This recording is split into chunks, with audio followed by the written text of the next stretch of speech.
Just to let, sorry, go ahead. Kevon, you had a question? Azem, Jade, anyone had a question for Pastor Charles, or you? Yeah, Yeah. definitely. Good morning, Pastor. This Not to is forget Pastor Lafleur, by the way. Not to forget Pastor Lafleur, who is here in Antigua, but very close to Haiti. But yes, go ahead. all right. Pastor, thanks so much for joining us this morning. And again, us here at Island T, our thoughts and prayers go to the people of Haiti because this is a very troubling time.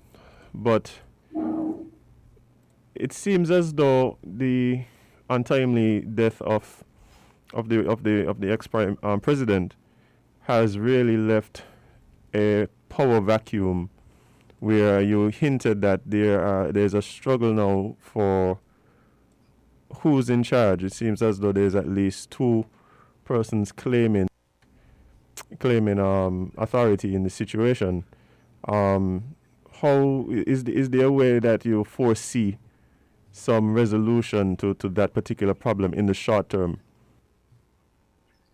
For about 1 year, we are under no constitution because President Jovenel Moise, he himself declared that the deputies and senators, they finished their mandate. So he sent them home. And actually, we only have 10 senators, 10 on 30. So there is no deputies for more than a year. And also, there is no president for the Justice Department because he was died from COVID-19 weeks ago. So according to the Constitution, now it should be the reunion of the senators and deputies to decide who would be in charge, but because they are not there, there are no president from the Justice Department. Now it should be the Prime Minister, but the Prime Minister we have now, he was resigned by the president before his assassination, Right.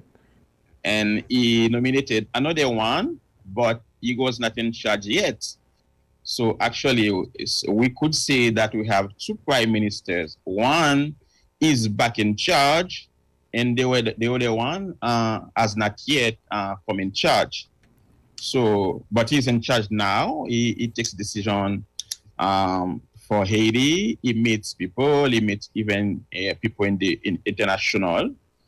But many people in Haiti, actually, they say he cannot stay in charge because he was fired. Right. Now, the solution should be a big meeting with all the leaders, political leaders, from also civil society and other leaders, so to decide who should be in charge of Haiti because there is no solution from the Constitution. Well, just to follow up, Right.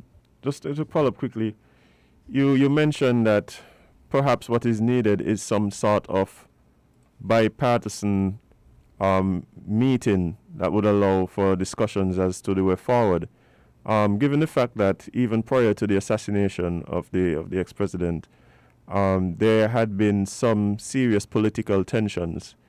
Do you see that being possible under the present circumstances without any foreign intervention? Also bearing in mind that Haiti has seen exterior forces really playing a part in who gets to run the country.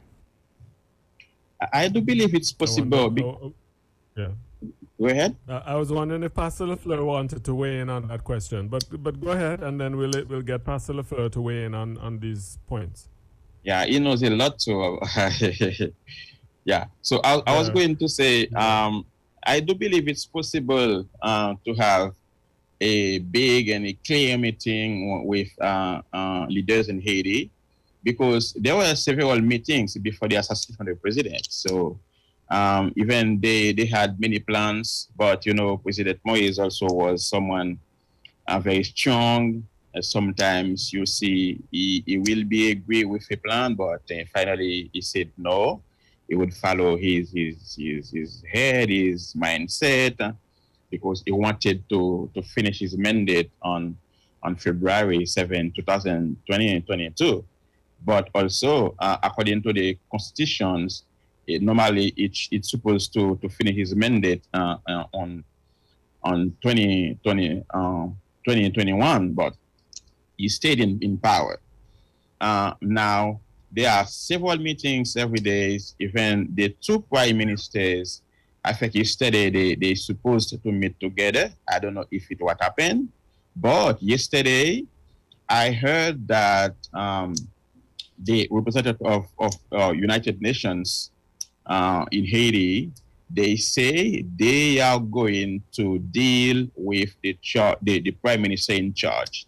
So they choose among the two prime ministers, but the local leaders, they continue to meet together because they say they cannot accept Claude Joseph as the prime minister or as the president, because now the UN, they consider him as the new president, because he mentioned an article from the constitution that because of this article, he consider himself as the president now. And the UN, they accept him as the president, but leaders in Haiti, they are not. So they continue to meet together. So we don't know if something else will come up from the many discussions that they have now. But while I'm talking now, Claude Joseph is the prime minister and kind of the president of Haiti. Oh, why?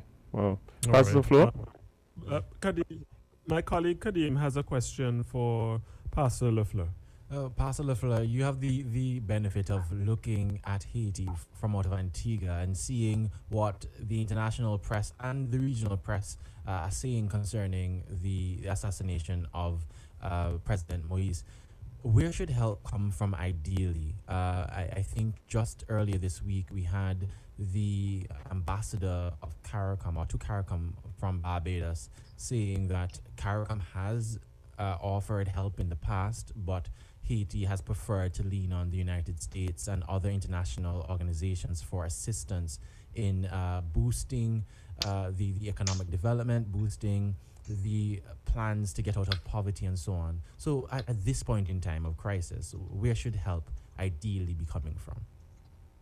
Well, good morning, everyone. It's such a pleasure being with you guys.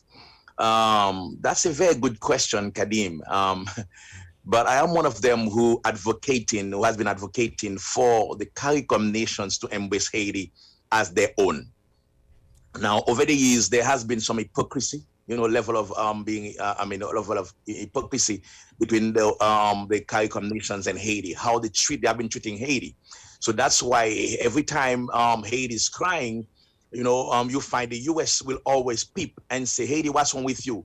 Even though sometimes they are the one that put their big shoes on Haiti's hand. So CARICOM has always been there and watching all these things and never play a part, an active role in trying to wipe Haiti's eyes. So that is why I believe, so in the midst of their crisis, they kind of skeptical about embracing proposals, different things from CARICOM, because CARICOM has been playing, such a game of Haiti, you bad, Haiti, you the weakest among us. So let's just, we cannot really do this, we can't do that. So they wait until after the fact to always showcase, their kind of appreciation or support system for Haiti. So now, to me, I feel at this moment, CARICOM should be a very good player in what is happening in Haiti, because we are a member of CARICOM as a Caribbean community. And if one of your own is crying, one of your own is weeping, you should feel it for them. And as you feel it for them, you have to embrace them. As the Bible is very, very clear, I'm speaking from that point of view. When one is crying, you cry with them. One is rejoicing with them. So right now, Haiti is crying. So CARICOM as a community should be crying with us and have a say in what is happening. Even though we feel, they have been very hypocritical about how they're treating us, but we should go let bygone be bygone and embrace whatever input that they can bring. And they should also feel that way, to put aside whatever has been happening over the years and to say, well, okay, we have been there, we have not been from time to time, but this time around, we want to be there for you and make Haiti feel that they are part of some grouping. So that's what I think is important, because the U.S. also is a very big player in terms of, putting the tears on Haiti's face, as far as I'm concerned.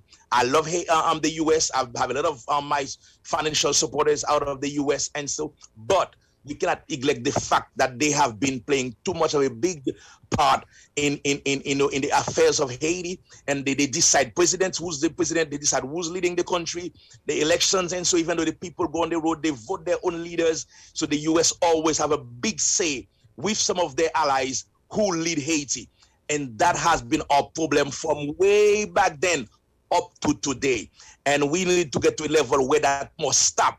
And every time we have a leader in Haiti that is trying to say this must stop, they do their own thing with you.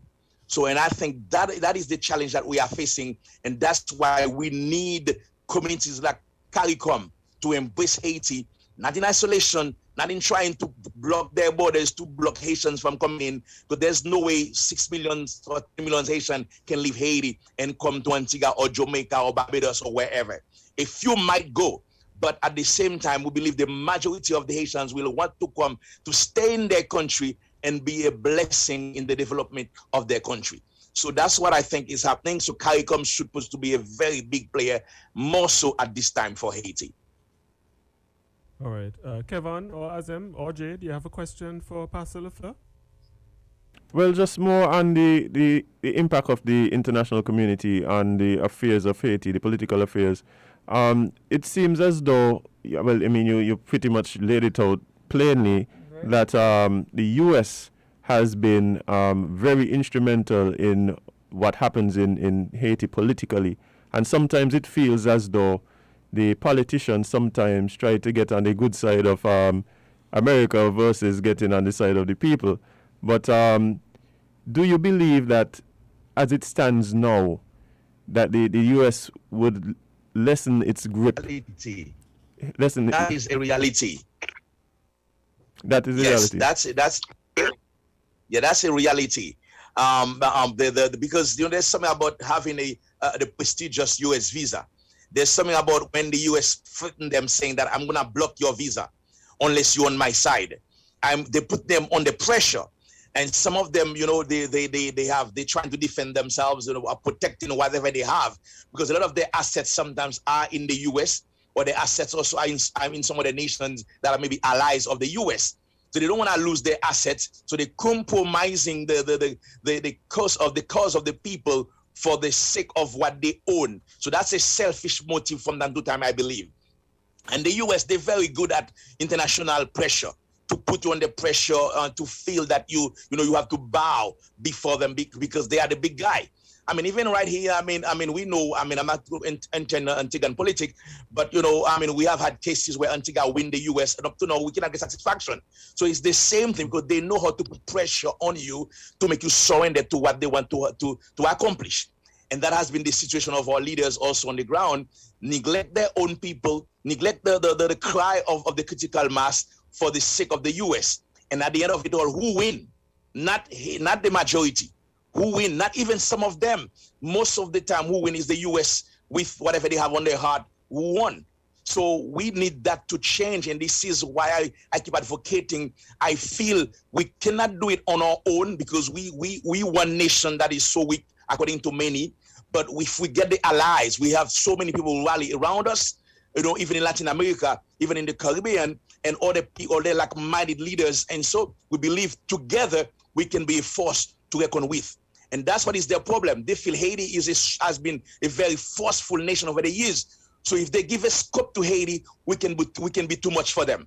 Hence, they are trying to squeeze you all the time, give you enough to get by, so that you can always look to them. And that is a problem that we believe we cannot solve in isolation. We need support system from the others to make things better in that line for Haiti. All right. I want to ask the other pastor who's joining us, Pastor Charles. I'm looking here at a BBC report which was posted 2 hours ago. A group of 28 mercenaries, including retired Colombian soldiers, assassinated Haiti's President Jovenel Moïse earlier this week. That's according to Haitian police. Have you heard these reports? Because it seems fairly fresh. Yeah. Yes, I have heard. And yesterday, the Prime Minister he gave a conference to the journalists. Yeah, he mentioned that he said there were 28 assassins. Among them, actually, 15 Colombians got arrested, 3 of them killed, 2 Asian American captured, and actually 8 Colombians on their own. But let me quickly say that about 5 months ago, there is a cooperation between the government of Haiti and the Colombian government to support the national police of Haiti. So that's why they sent a group of Colombians. Today I saw an article from the government of Colombian. So these people, they are former soldiers in the Colombian army. So they send them in Haiti officially to support the national police. Now, we don't know if those Colombians who actually had the assignments, if they are part of the official group in Haiti from Colombia, or if they were some of the people. But they say one of the Asian American, he said this group is in Haiti for about 3 months. So they are not just come up, so they were already in Haiti. So it should be cleared. We should know in the days to come if it is the same group or if another group from Colombia. But Kadeem, go ahead. Go ahead. If it's a follow-up, go ahead, Kadeem. I was going to ask, as we wind down, looking at Haiti, and I think growing up, one of the things for me that always kind of struck me was how many natural disasters hit Haiti, how many human rights disasters we have seen, not human rights, but humanitarian situations. Right. And political instability. Yeah, that we have seen. And quite often for the media, especially Western media, you tend to focus on the negatives coming out of another country. And I'm curious, what is the present state of play in Haiti?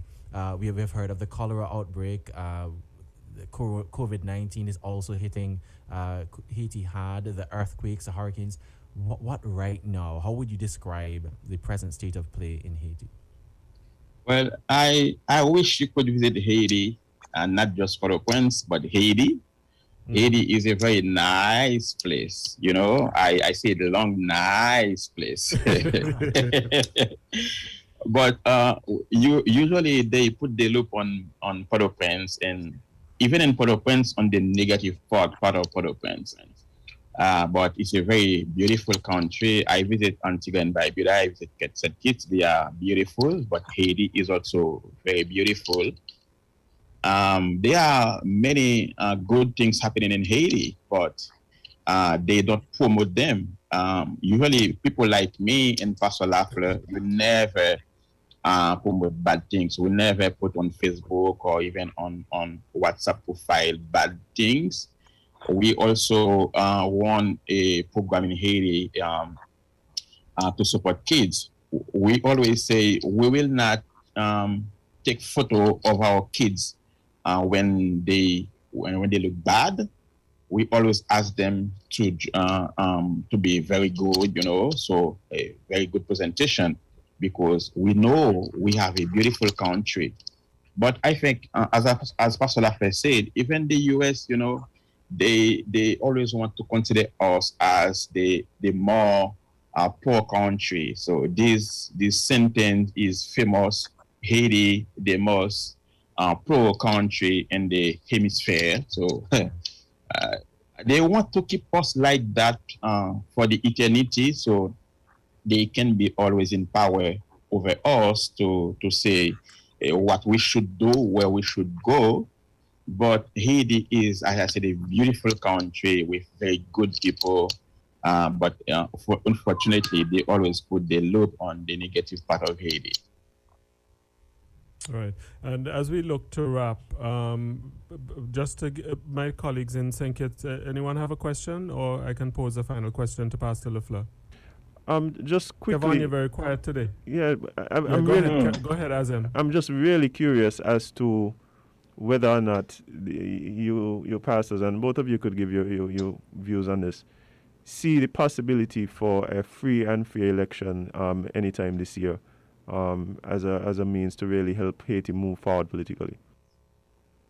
Let me go ahead first. You know, I personally worked into the elections as well as a human rights people. Also, I work for another organization when there is election in Haiti. It's based in Pétionville, in the same city where the president left. I don't see any possibility to have elections this year because with the gang violences in Port-au-Prince, not just in Port-au-Prince, but other places in Haiti.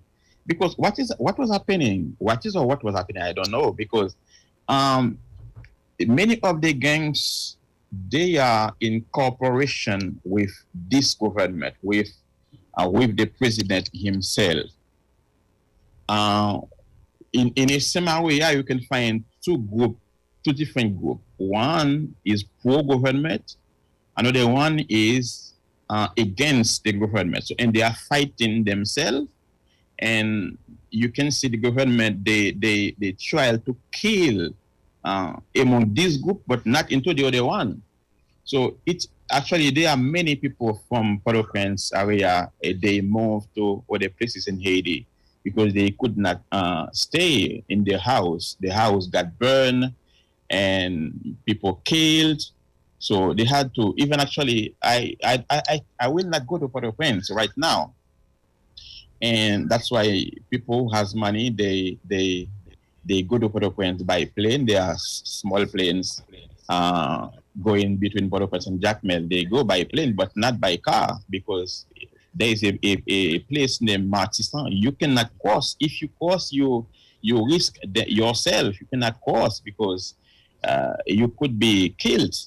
So to me, there is no possibility to have the elections. They actually have a calendar for it. They say it's supposed to be last month to have a referendum because Moise wanted to change the constitution to have his own. But now actually they said because of COVID-19, they could not maintain the date for the referendum. But we still have the COVID-19, but actually they say it's, I think, September. Yeah, they postponed for September. But we're in July, just 2 months, less than 2 months after. So there is no possibility. Even the Prime Minister, he promised to the UN, he promised to the UN that he will have the elections in September, but there is no possibility to me. All right, Pastor, we're going to have to look to wrap. Pastor LaFleur, short answer, optimistic about the future of Haiti despite this current situation? Well, I am optimistic. You have a minute to answer. Yeah, I'm optimistic about the future of Haiti, even though we're having this situation, because, we're working hard and we believe the silent majority is even bigger, and they have Haiti at heart. It's only a matter of time. It's also a matter of finding the right set of allies, people who want to rally around us to support us and to support the good values of Haiti that we are promoting. And we believe strongly Haiti will get better, but it will take us time. So, but not with this government somehow. But after the transition, I believe there can be free and fair election as long as the other players playing their part, so that it's not only one big America or other entities trying to plaster our wounds and keep us suffer in that situation for the longest while. So it's possible, yes, but we got to work together with others to make it happen. Yeah, there is hope. Ever hopeful? expressing hope in what looks like a seemingly hopeless situation. Thank you so much for that note of optimism in which we can go out. I think we're going to listen to a little bit of David Rudder now, are we? Yes. That's Haiti, right. I'm sorry. Good one. Yeah. And we'll do this again soon. We don't focus on Haiti enough, unfortunately. I'll be the first to admit that. And we need to continue to pay attention to this very important Caribbean nation. And I haven't even touched Macron and relations with the Dominican Republic, but we don't have time for that this morning. Gotta go. Our friends in St Kitts, thank you so much for facilitating this via your Zoom platform. All the very best. Have a safe weekend, and we'll be in touch. You as well. Thank you. Thank you. Kevon, you're quiet bad today. But anyway, I'll let you. I'll let it slide. You're not It's a tired day. It's a tired day. I'm exhausted. Okay, I can tell. Anyway, have a good weekend, my friends. Thank you. I send my greetings to the people of Antigua and St Kitts. Yeah, man. Thank you for the very much. opportunity. Yeah, greetings to you. All right. And your family and friends in Haiti. Good morning. Thank you. Bye-bye. David Rudder. All right.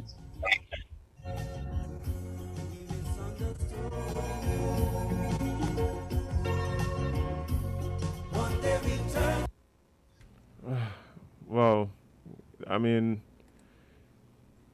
this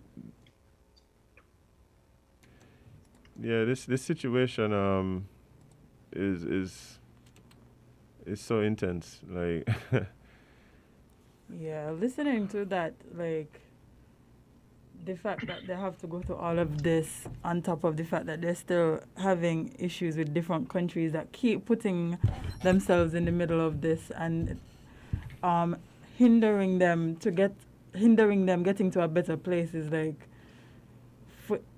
for this to still be happening, it is wild, honestly. I think it's like this trifecta of disaster, right?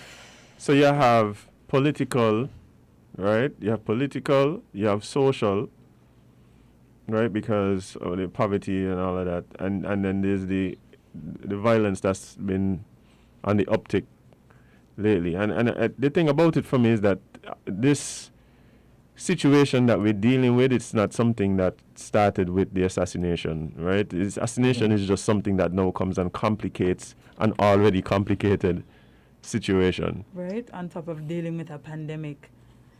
Like, there's so many things happening all the at thing once. is, that's the thing, they've been dealing with these pandemics prior to COVID, because you had countless cholera outbreaks, right? Yep. Over and over and over. Over and over and over again. And it's like, well, somebody talking about France. I ain't even want to talk about France. Yeah, you tell me something just now, and that was the wildest piece of information that I've got for today. And this ain't nothing new, Jade. Like, this ain't something they do specifically to Haiti. All those African countries that were former French colonies, the so-called deal that they have to strike with France to get their independence is ridiculous, right?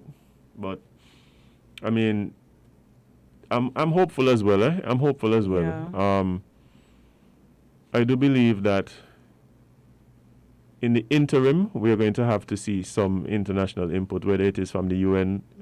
They had a huge peacekeeping contingent there for years and years. I think it's only a few years ago they actually officially left.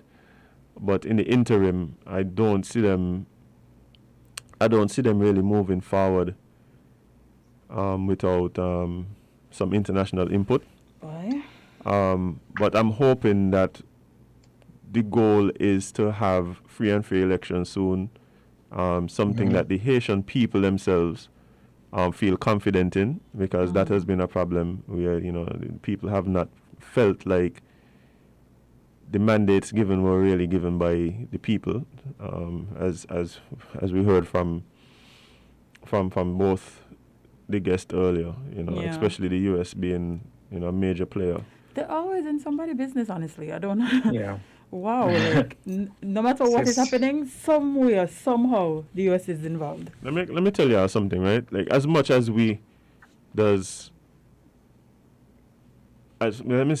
but as much as there's a picture painted that Haiti is so this and so impoverished, I don't wonder if people ever stop to wonder exactly why Why? Yep. Everybody is, but not only why they're so impoverished, but really and truly think about it.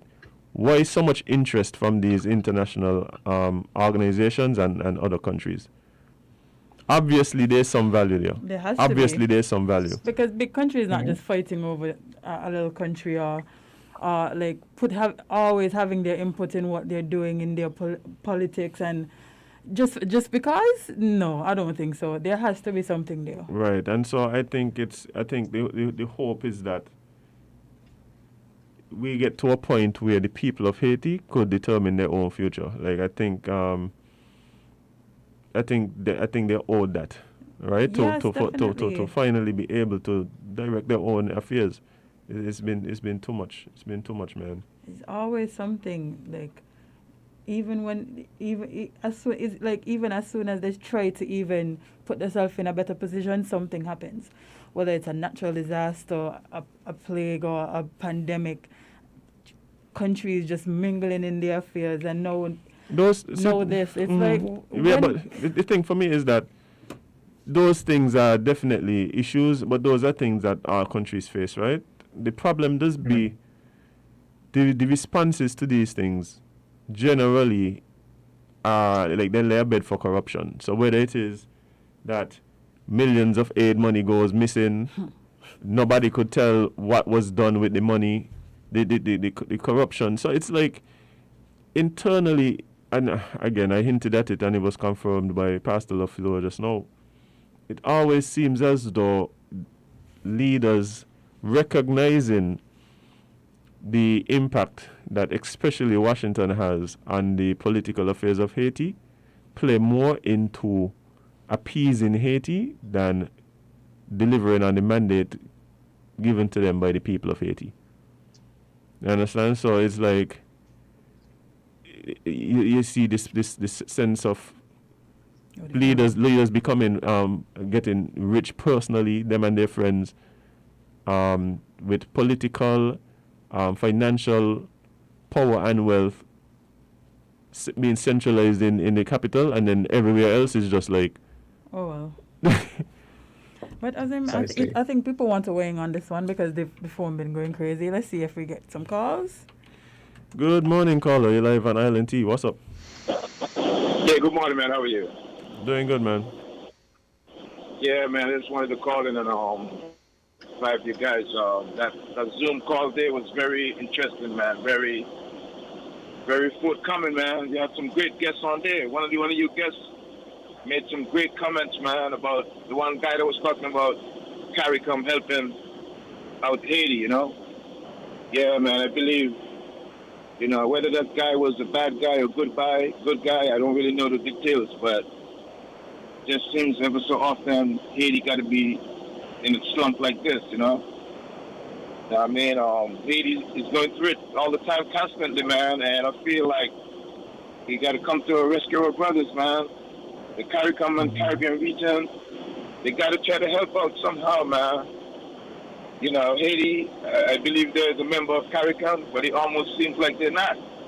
Yeah. We just talk about this Haiti thing only when it seems like they need help and they cry. What happens to all the rest times, But I believe CARICOM should play a bigger role and a better role, to try to help these guys out, man. I don't know how they're going to do it, but the Caribbean region got to come together, man. We got to unite, man. They're our brothers and sisters, man. We got to unite somehow. And, this is just something that I observed on a sidebar note. I noticed the rhetoric inside St Kitts and Nevis has also stepped up since the Haitian incident. And the Prime Minister, being that he's Minister of National Security, he and his team, they got to pay attention, man. Security is very important in the region. They got some people who doesn't really think so. They think that they can just walk around freely all the times. But security, national security is going to become a big sticking point. And the Prime Minister and the Commissioner of Police, they need to take notice. I hear a lot of rhetoric on top of these talk shows, And when these rhetoric starts on these talk shows, man, they should be shut down because they're just promoting violence, man. And whether that guy in Haiti was a good guy or a bad guy, you know, I don't really condone the violence, man. But I wish the people of Haiti all the best, and in turn, the people of St Kitts and Nevis the best as well. So my heart goes out to the Haitian people, man. All right, that's my contribution. Thanks, man. All right, appreciate it. Thank you.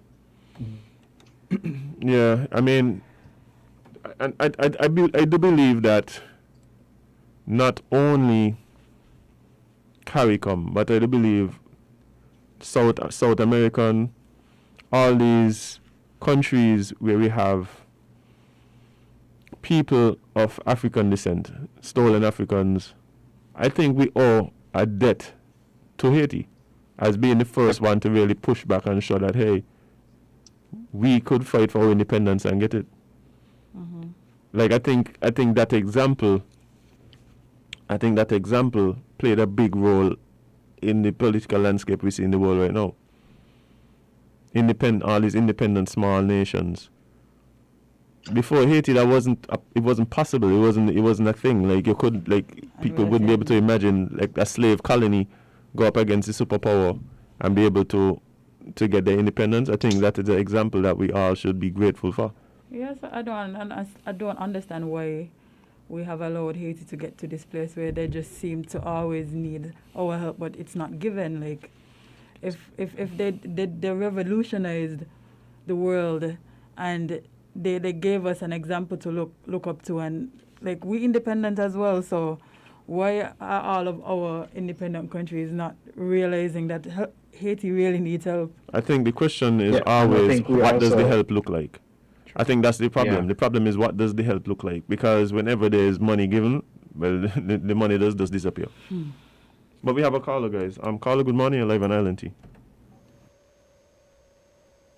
Morning, caller. I think we lost that one. Kevon, you were saying something? Yeah, I was saying that, it's just sad that, like I said, Haiti has been in a state of needing help for a very, very long time.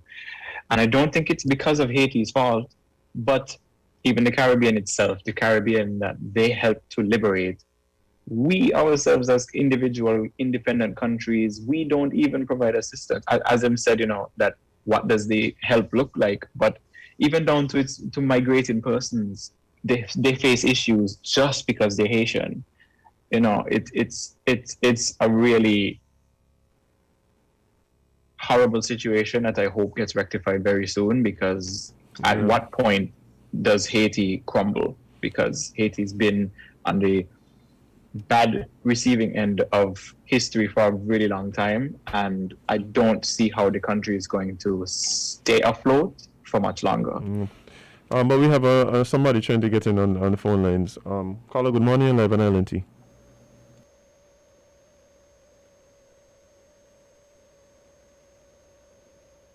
I think we lost our caller, but yeah, I mean, we have one example of help coming in from a listener. Jade, you want to read that comment? They said that we should take some of the M16 army men out of the Rams line and send them to Haiti. Oh boy, you guys are play rough in here, right? You guys are play rough, but yeah, that's it here. But let me tell you something, right? I am of the opinion, really, that Haiti is at a point now where, yeah, CARICOM and US and the UN, France, whoever, like, I don't think that is the solution. I think Haiti at a point where they got to figure it out for themselves. See, the problem is, what's been happening is when, like we've been saying, when the aid comes, then it comes up with strings attached. Mm-hmm. And so the people who are receiving the aid are then beholden to the aid givers and not to the people. Yep. And so generally what that means is things are done in the interest of the aid givers and the people of Haiti themselves, like they suffer. Yeah. So when the aid money go missing, it don't matter because, well, me and you in cahoots and we know what we're doing. Right. You understand? Like when and them kind of things. They're like how do they even figure out who has their best interest at heart? Because I would assume it's very hard to trust anybody who says they want to try to do something to help. Because every time it seems like people say these things, that's not how it goes. So like, how do you build trust with anybody who decides, you know what, I'm going to put my foot down and I'm going to try and move us out of this situation? Yeah. And that's what I'm saying. So for me, like, yeah, it's easy to say, well, this group or that group should help, have a responsibility. And I do believe that is the case. But I do believe as it relates to the affairs of Haiti and moving forward, those solutions must come solely from the Haitian people. And so if it comes from the Haitian people, if it's structured by the Haitian people and supported by, let's say, the Caribbean community, right? Then I think it has a better chance as opposed to us making all these suggestions. Even this thing about the UN deciding who they're gonna deal with and who they see as the prime minister to deal with, and so it's like, yo, sort out all your issue. If you need us to do, let's say, peacekeeping and some that kind of thing, fine. But in terms of the political direction, you are gonna need to come together and figure out what that is. I don't think I should just be, well, I like that one there, and I have a rapport with this guy, so this is the one I can deal with. That's clearly not the political dabbling is a bit it's a bit unnecessary for me, because yes, the UN is there and everything, but for them to just roll into a country and be like, okay, so you're gonna do this and you're gonna do, I just feel like that's unnecessary and out of place. Yeah, the country is not in such a state where it needs that to happen. Yeah. I think the country can decide on its own who they want to lead. Well, yeah, the people are gonna have to do that, and so the leaders understand that they're who they are beholden to. We have a caller. Caller, good morning. You're live on LNT. Good morning. I think we lost that caller. But yeah, it's gonna be interesting. The next few months are gonna be interesting, because bear in mind, like Jade was hinting, that the problems of Haiti start with the assassination, and it's only now being further complicated. The gang situation now is basically just really out of hand. It could only get worse. In other words, as much as I'm hopeful that Haiti can make a turnaround, and we've seen it in some other countries like Rwanda and so, like, you see what's going on in Rwanda now, it's amazing, like, when you figure out like 800,000 people like died of this genocide and so, like, and now they're like leading the world in certain areas. Like, it's possible. But we have to allow them to chart the course, and once they chart the course, then we can support. But bye. But guys, I think it's time to break, because we have some things to talk about. Huh? I think, what is that sound? Yeah, just go home. No, we have some things to talk about. Oh boy. So yes, we'll be right back with more LNT. Stay tuned.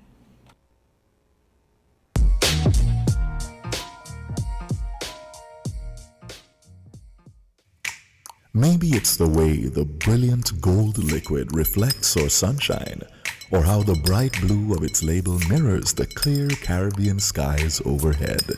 Maybe it's the fresh, crisp taste of this beastly cold beer on a scorching hot day.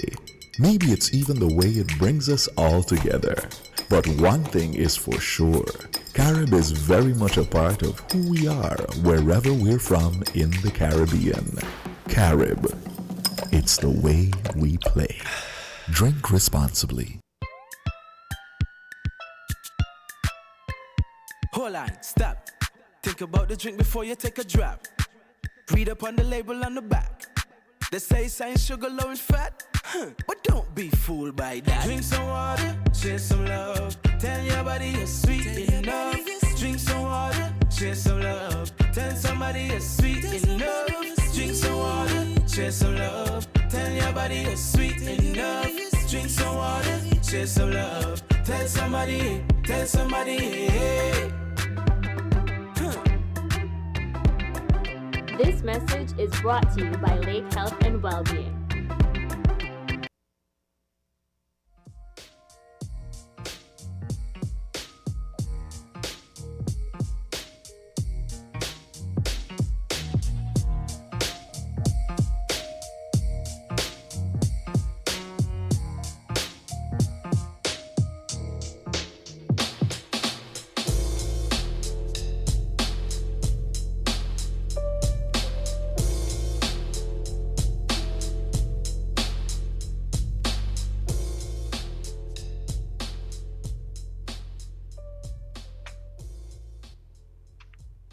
Welcome back to Island Tea with your faves, Kevon and Azem, featuring Jade, Gwyneth, Gwenisha Johnson. Gwenisha, hey. I'm just getting longer. Hey. Crass and Crude. Oh, this day getting Crass longer. and Crude. DJ Crass, I told you, when we spoke to Sensia, she gave you your name. Well, we gave you her name and she endorsed it. Yeah, DJ Crass, wow. DJ Crass. Yay. Love it. Let's give you what you are here for. Your COVID updates for today. So let's jump in. Oh, okay. One moment.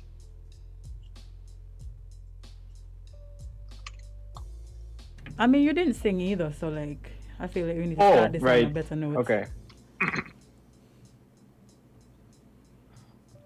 Tea time.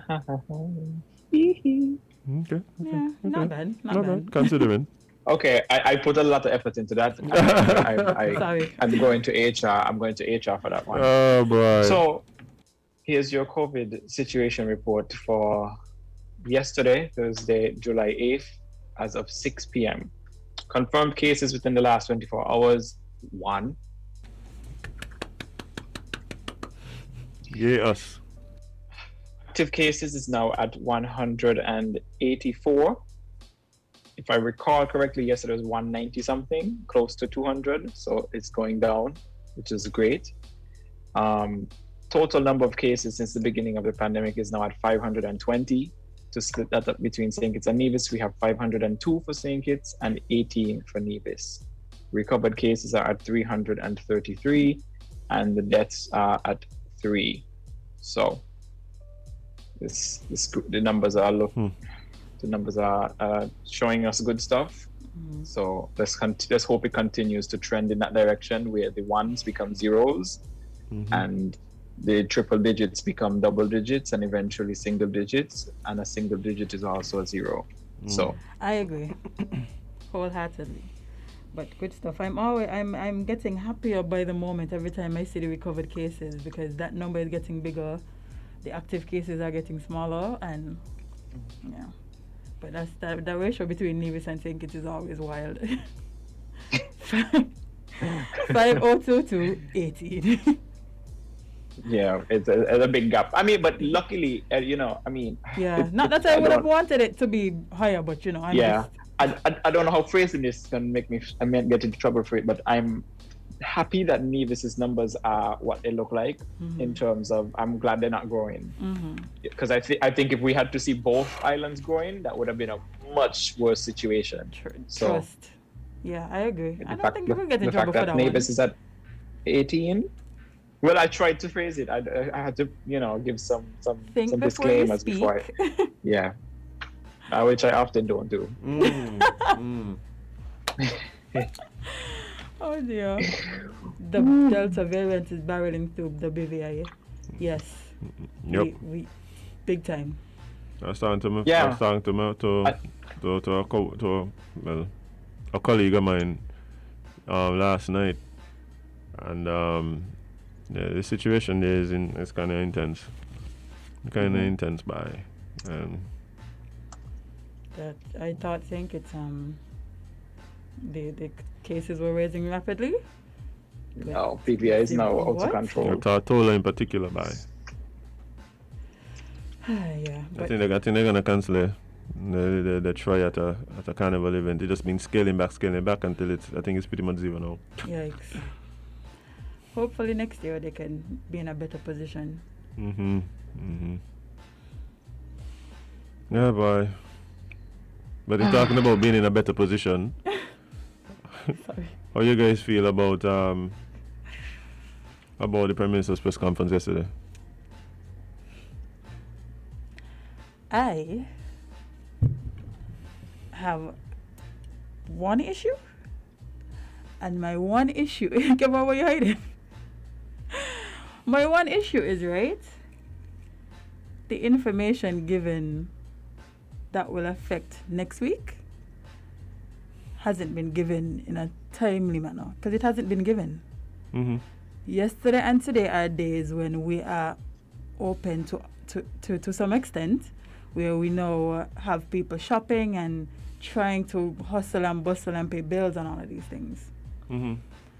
Because they don't know what next week looks like. And I feel if you give people that insight, it would be better. You wouldn't have all these crowdings. You wouldn't have everybody rushing to town, spending the little money that they already don't have, thinking that next week they might be locked down. And you could just give us a little bit of information, like, you know what, next week, guys, this is what it looks like.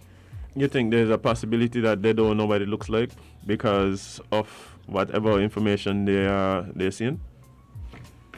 What information would that be? The same information that caused them to lock down in the first place. The same things they're looking at. I don't, with the trajectory of the COVID reports, I don't think so. So you believe that somebody based on what you're saying, then we should all assume that we'll just be out next week? Yeah, but we can't do that. We can't just assume as him. But that's what I'm saying. So how come we can't, like... Because we are not in charge. But we can't just assume anything. We need to have clear information. No, I'm not disputing that. I am saying, because now I'm like, in other words, I'm thinking, well, why wasn't that information forthcoming? And even if they can't tell us, just say, like, you know, we are currently working on what next week looks like. Something, just not, you know, have that's people... That's all I've been saying, really. No, I don't... All I've been saying is, like, all I've been saying is pretty much, we'll let you know before the SRNO expires. Somebody said the lockdown will be eased, but with a limited curfew. That's what I've been hearing, however, it's But that's what I've been assuming as well. See, assuming and hearing is different than we actually knowing, because trust me, people are literally in town. I know how outside look. So it's Friday, tomorrow is a lockdown there, Sunday is a lockdown there. Outside, it's packed. Yeah, so outside would be packed. Like yesterday. Outside would be packed, barring anything except like Saturday and Sunday open. So that there wasn't going to change. Like, we're going to finish out this. No, I don't think so. I think some people would have not been in a rush to deal with some things if they knew that next week, Monday, Tuesday, when we were able to do it. Yeah, like, I think some people would have done that, but I still think it would have been stink. I don't know if it would have been. I think regardless, it would have been. Yeah, it would have been stink. Like Azem says, I think that, and this is one of the things that I have been saying, like, even when we are doing the partial lockdowns and so, like, I don't get upset with people for preparing. Like, we come in here, we preach to people about, since February, we're telling people prepare for hurricane season. You understand where I'm coming from? So at this point, we have to prepare. Would I have liked information as to exactly what is next? Of course. And I think the question should be why that didn't come. Like that, and I was very disappointed that that specific question wasn't asked. Like, no, they did. So what the answer was? Oh, they're gonna update us in another press briefing. They said that this one was just for... So Jade, here's the question again. So what the answer was? That's exactly an answer to me. That's the answer they gave, that they will update us on that in another press briefing. Somebody I think it was Freedom asked what next week looks like. No, that's not what I'm... that's what I'm saying. That's not the question I'm interested in. The question I'm interested in is, basically, one, why aren't we able to get the update now? Oh, okay. As well as as well as what are the variables that the government is considering in this decision-making process. We might need to start sending you to these press conferences, you know. Anyway, but yeah, I think this is twofold. I think most people would have been eager to hear exactly that. Okay, what's next? What's happening next? That's all we've been asking for. Yeah. Literally, what's next? What are we doing now? Right. Because And so you hear that the Prime Minister is going to be speaking, and so I think people really assume that that's what was going to be thing, because well, of course that's what we want to hear. That's what we want to hear. But the truth is, one, they never tell us that's what's happening, and two, this press conference took the tone of his usual monthly press conferences.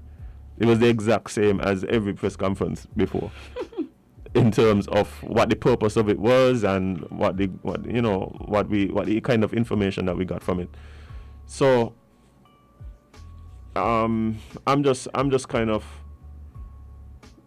but at the same time, I do believe that there are a lot of people that after a lot of what was said yesterday would have gotten answers to questions they didn't know they had, in terms of, well, what does help look like?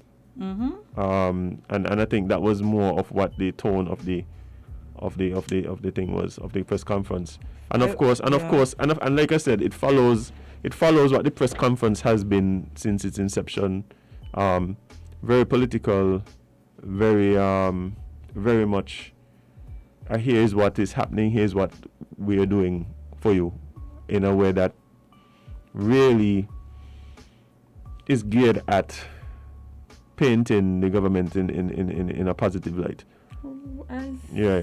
So yeah, but the truth is, people just want to know what happening next week. Listen, I literally saw people who was like, okay, thanks, but we care about all of this. We just need to know what's happening. Yeah, I see a lot of people who said thanks and just thanks.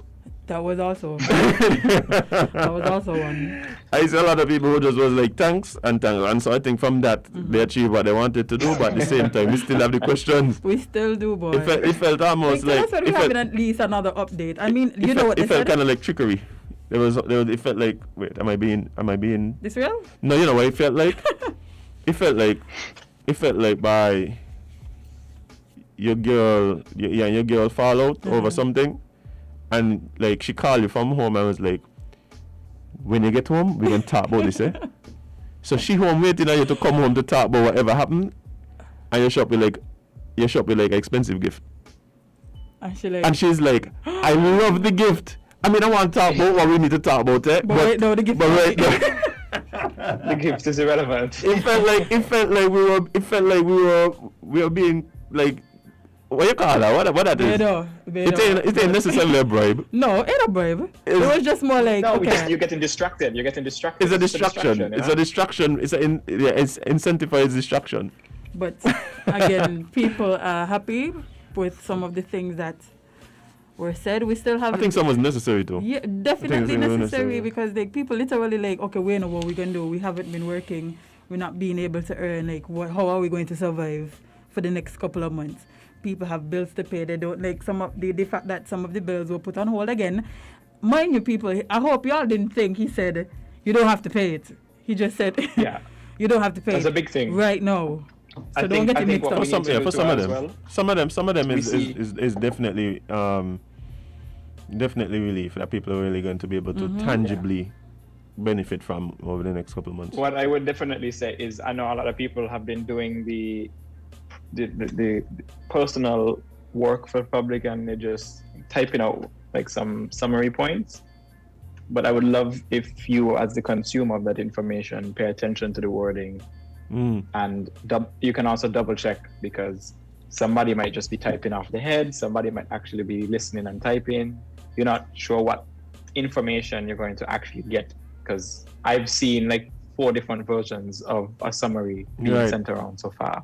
Oh boy. So double check the information and pay attention to the wording, because a moratorium doesn't mean you don't have to pay at all, and those months get waived. relief could mean different things. It could mean 20% relief, 40% relief, 100%. Pay attention to those things, because I don't want you to just see a WhatsApp message that say you don't have to pay electricity bills for the next 2 months and say okay. And then pay when you get the attention bill, to what it is telling you. Please. One of the good things in relation to what Kevon is saying is that now, unlike times past, you could go back and watch it. Like, it's on YouTube. YouTube. That is true. It's on YouTube and Facebook. Yeah, and I used to always be like, that is such a big plus, because sometimes you're busy, sometimes your child crying, sometimes you fall asleep, like you can't, whatever, and you miss it. Before, right? That they would have been, you miss it when this is on. That's it, What? But you better ask your friend, and sometimes your friend ain't even know what he hear. So he giving you information that he probably think he heard, and then that's not what happened. One of the big discrepancies I was seeing yesterday was some people going, X amount of percent off, as opposed to X amount is now the new rate. Yeah. So it was like, is it 10% off or is it 10%? But that was so. I mean, that's a good point, Kevon. Yeah. But we could probably help clear up some of that. Let's run to a little bit. We could go through some of the talking points. Hopefully you got hopefully you have the right one. Hopefully you have the right set, People because don't come here for information. They don't? So I have one. I don't know if it's right, because I haven't sat down and fact check information. Take a call first before you go. Yeah, let's take a call first. You just go through and skim again. Good morning, caller. You're live on Island T. What's up? Caller, good morning. I feel like we're playing hide and seek with the callers this morning. Yeah, they're probably gonna be mad at us. But again, it's not our fault. We don't know. It's usually not anyway. Yeah, but we got one this morning, so yeah, I don't know. But Kevon, I hope that gave you enough time to fact check. To fact check? No. Well, they're going to fact check with like us. I said, no, you got some media houses who would take less time, so Yeah. So, okay. So, here's the takeaways. Here's the WhatsApp takeaways from the Prime Minister's opening remarks. Disclaimer: we have not, the Island T team, we have not verified the information. We're just reading it, the summary points. We got Island T team? So, yeah, me, you had the three of us. Wow. Yeah, but it was supposed to sound like more, Okay. Sorry. It did. That's why I had to find out. If this information does not sound like what you heard, let us know. Provide us with whatever we need, to get the right information. So here's some of them.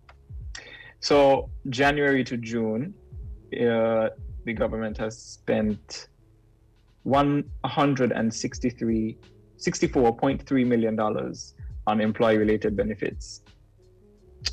Wild. So 10,000 on the government payroll. Okay, don't know what that means.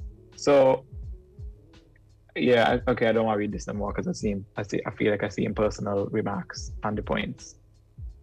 Okay. What do you mean personal remarks? Hold on. Where is that long sheet that we had? No, so some of the things that were mentioned, right, is that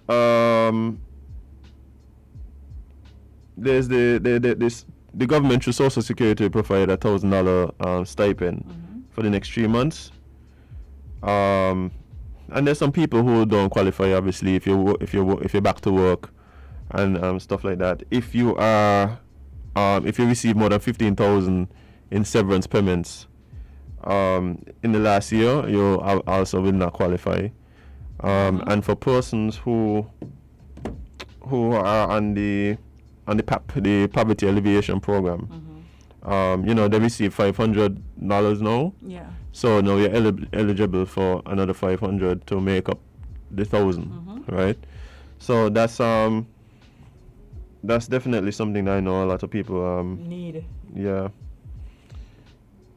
Persons in receipt of a government stipend will not receive another benefit. One of the other things that I feel was a good move too is small businesses or whoever who's renting from the government, commercial space from the government, including the people at the craft the craft market. We get some relief, and they also encouraged like private landlords to have a heart. Have a heart. As it relates to the tenants. Yep. And see if we could provide some sort of assistance, whether it is a deferment, whether it is a reduction on rates.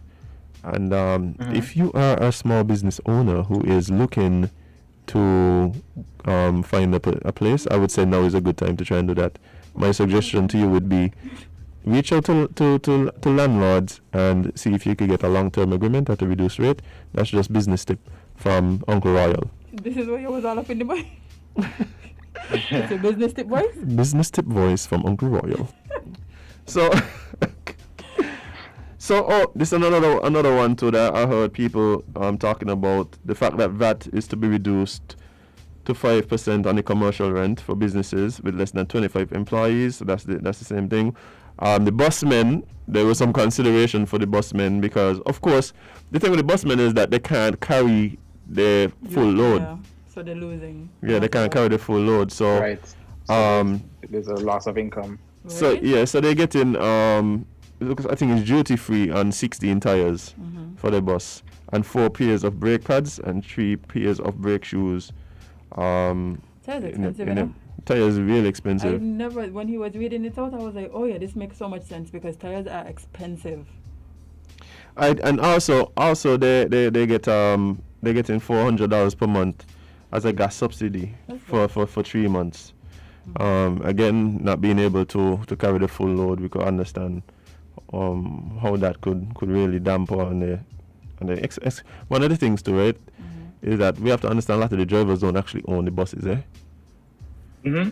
And sometimes what's happening is that the deal is X amount for me and you take the rest. And sometimes by the time X amount to the bus owner go, then nothing left for the driver. There's no rest.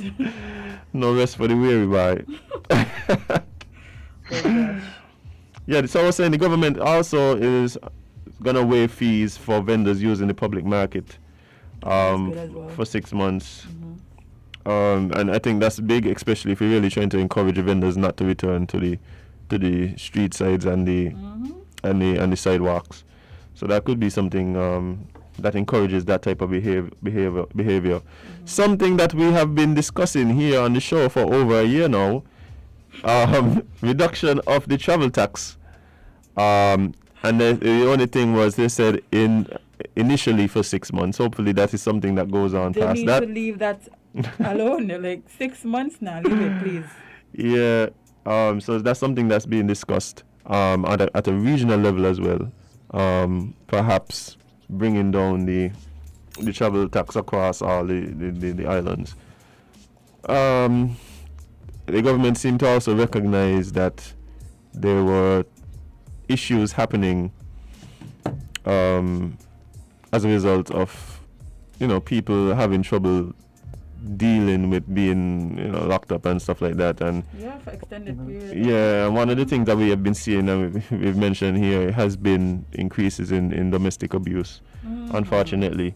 And so there seems to be, he mentioned also that there is going to be support for battered women through the Ministry of Social Development. So yeah, I think that's something that's timely as well. Also, there is going to be a stipend to assist parents with differently abled children. That could be a real challenge, a real strain, especially now where a lot of the schools, the daycares, the programs, the children aren't able to attend. So that's definitely gonna be a help. We mentioned again, SKNIS will provide deferral on electricity bills for 3 months for residential customers. However, again, business tip from Uncle Royal: if you can pay your bill, pay instead of having a lump sum to deal with after the 3 months. I also think let's explain what a deferral means. A deferral simply means you pay at a different time. Yeah. That you don't To pay. put it as simple as possible. Yeah. You pay what you're supposed to pay at a different time, plus what you should be paying then, which means if you would have paid $100 in July, instead you can pay that July $100 in September, but that also means you still have to pay September's $100, so you now have to pay $200, which means if you can pay it, pay it. Don't take the deferral because it sounds good, because it might cost you more down the line, you know. So keep those things in mind. Okay. Yeah, I think that also one of the things that was mentioned. Well, yeah, it was actually mentioned. I heard him mention the government also speaking to ECCB in terms of putting back on the table the moratorium as it relates to loans. Did he speak to any specific loans? I don't think so. I know there was a lot of talk, as it relates to mortgages, specifically. But I wonder how many different types of loans that would apply to. I know there was help for even the bus drivers as well, and that was a discussion for sure. I've been discussing for people in the entertainment industry who own equipment, who are still paying loans on that equipment. Also, I feel that's something that should be considered. So there's a lot happening in terms of relief. Yeah,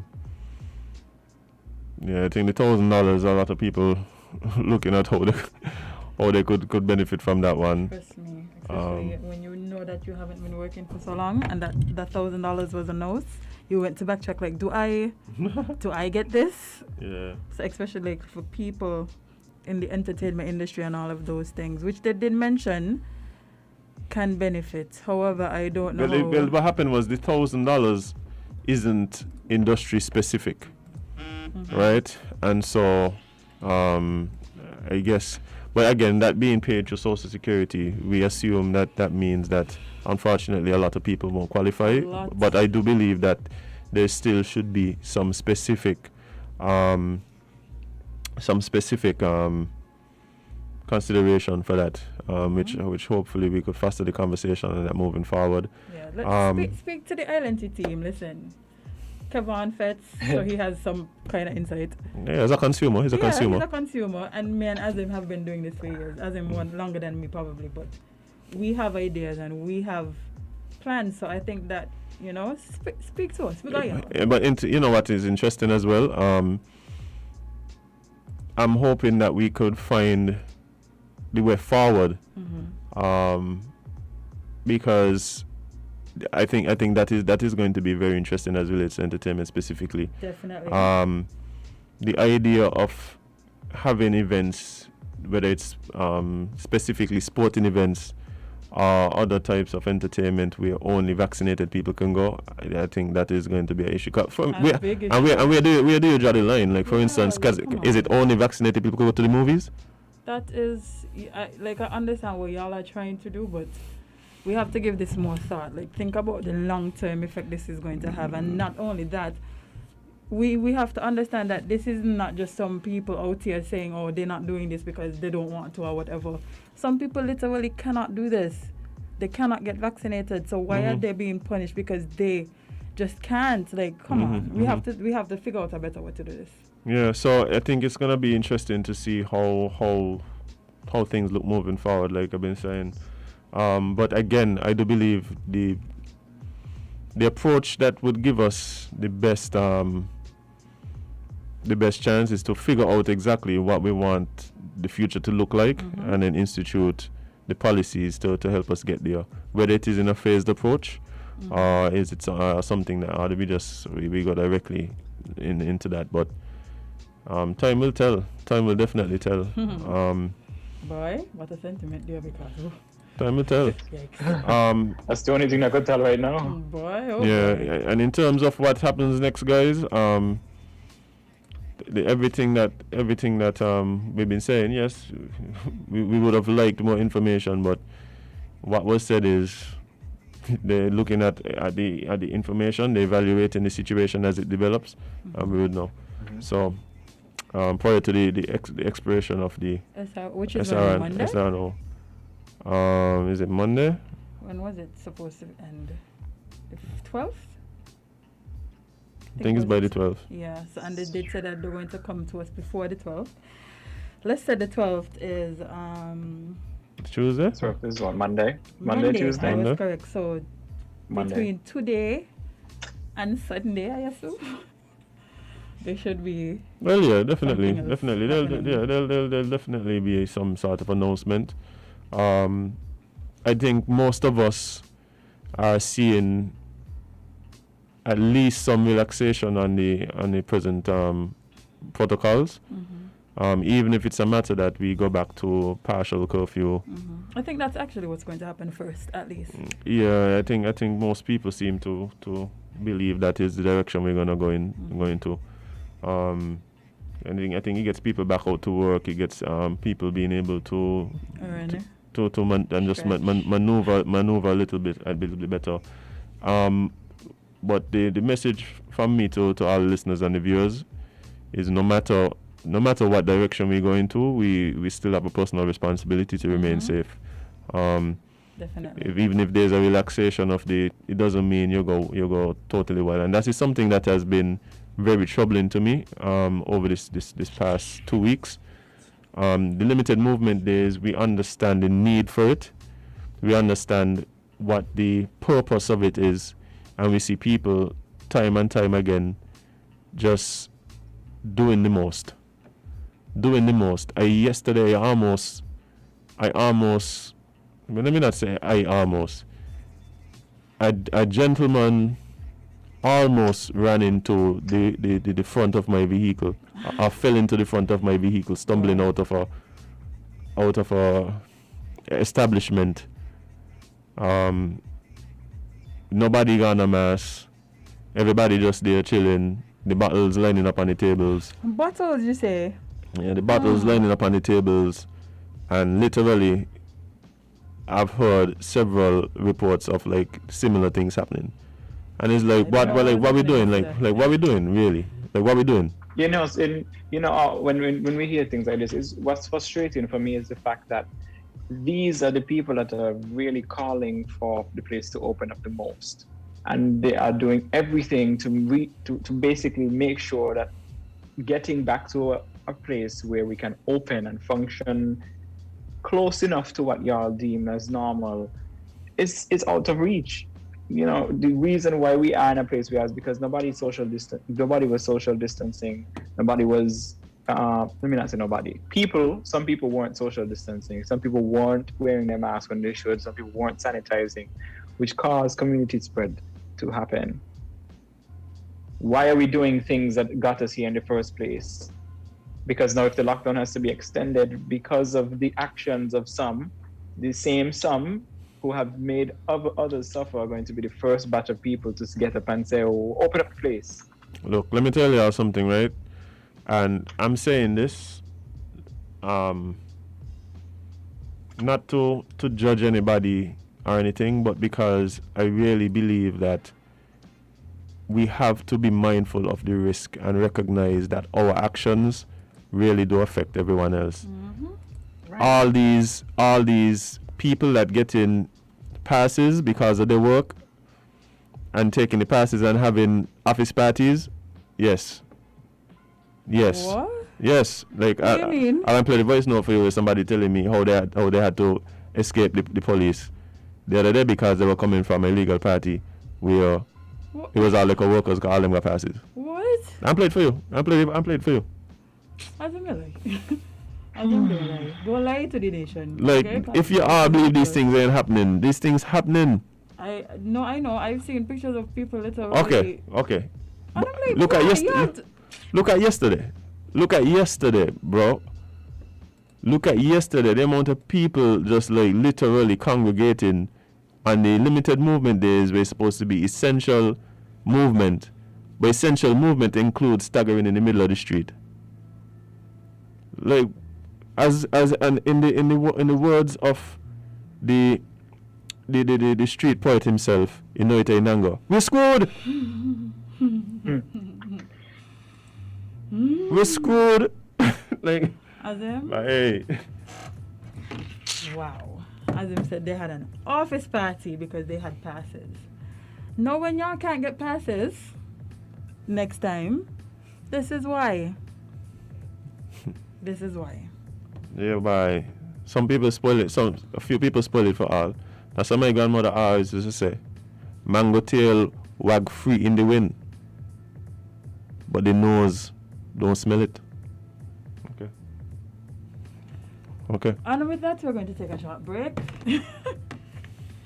and come back with some more Island Tea right here on WINNMedia SKN. Stay tuned.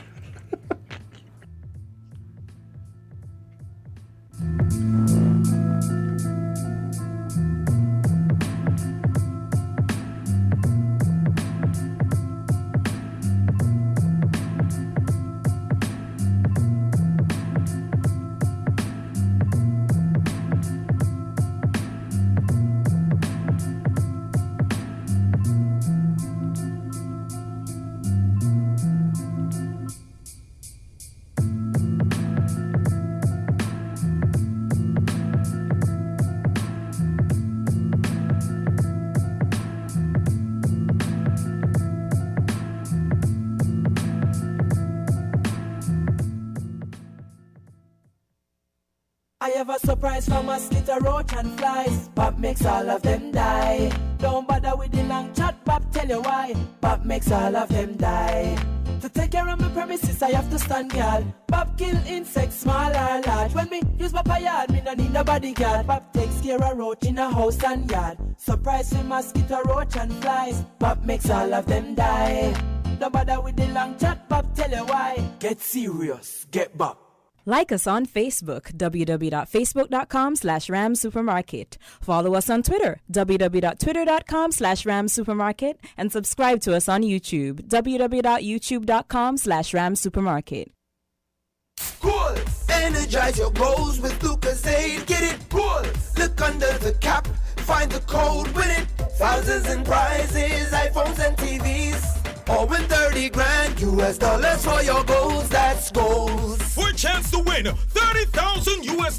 Purchase any Lucozade Energy promo bottle. Look under the cap and find the code to win iPhones, TVs, and free Lucozade for $30,000 US to energize your goals. See website, social media, or press for details. Lucozade, taste the energy.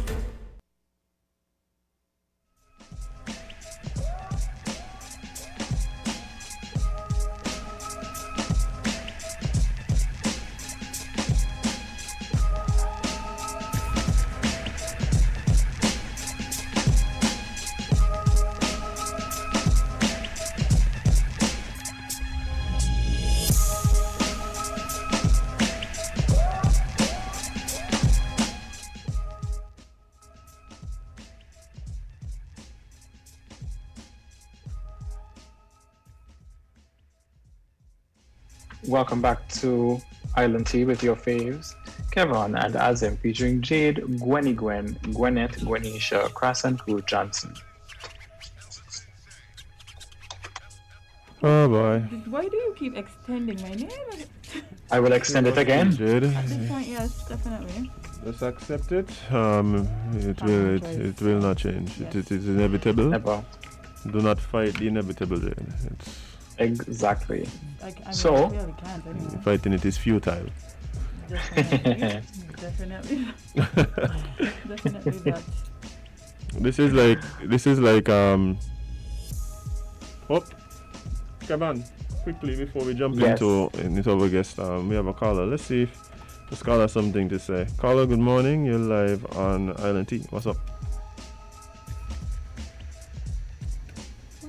Okay.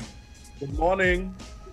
Oh, well, actually, instead of the caller, we have our guest that's on the line. Kevon, you want to tell the people who we're blessed to have on Zoom with us this morning? Of course, we have with us Lesroy Williams. Welcome and good morning.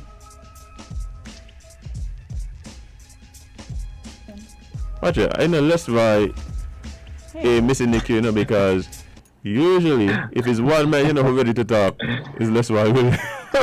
Yes, I just figure like what's this, Mr. Williams?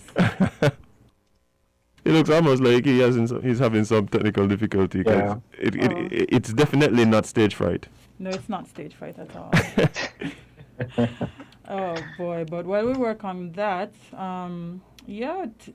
we finally got him on to speak to us this morning. We're getting him back actually to speak with us this morning because he is the man of the hour. Like I don't know. People usually listen to briefings for information. I listen. You listen to Lesroy? Yeah, I watch for his expressions and stuff. They are hilarious, to be totally honest. Oh boy, but it seems as though he might actually be back with us. Good morning. Good morning. Good morning. You can hear me? Yes, we can hear you. We can hear you. Very familiar voice to all of us here, and to I'm sure most people listening and viewing online. We have with us again Mr. Lesroy Williams. How are you doing, sir? I am very well, and yourselves? Well, we just say we're doing good. As good as can be. Yes. As good as can be. Given the situation that we all are in, yes, as good as can be. How are you, Mr. Williams?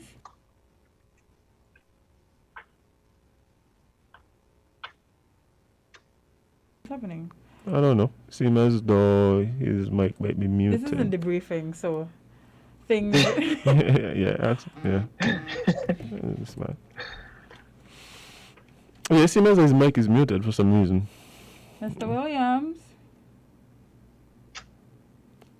Okay, this might actually be stage fright. You think so? Oh boy, it might definitely be. But I think so. We are talking to the nation's instigators. Why wouldn't you be frightened? I don't. But we're such nice people. We are, but we also, terrorize. All right, so he may be back. You hearing us? Yes, I'm hearing you. Okay, nice. Are you hearing me? Yes, we are all good. We're all good now. All right. Well, I mean, we were here speaking about you, and as much as you may not need an introduction, right? It would still be good for because to be honest, I was telling my co-host, things turn up when you see Lesroy on the screen. Like, you pop out when there's important things to be said by important people, and but for those of us who may not know exactly, who you are, please tell us exactly who's Lesroy Williams. He's not here. Oh, you know what? I think it's a matter of the internet keep dropping in and out. That's where he's at. Yes, that might be. You know what it is? He probably need to go to government headquarters to do. Yeah, he might be having internet issues today. Oh boy. Oh Lord.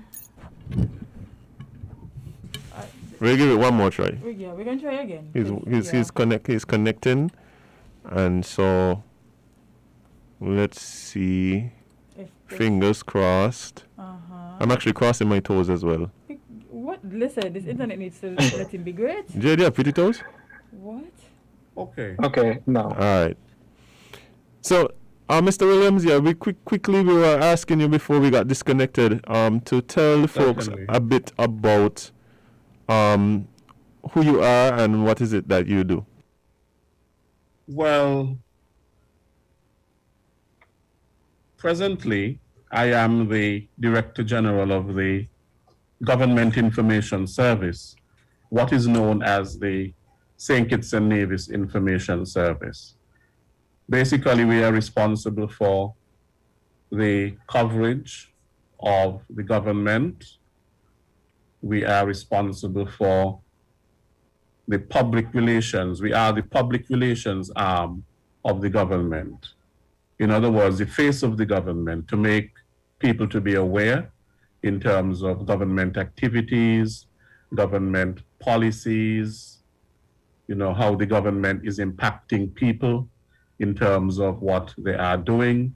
So we cover a number of events pertaining to the government, the departments, the ministries, and so on.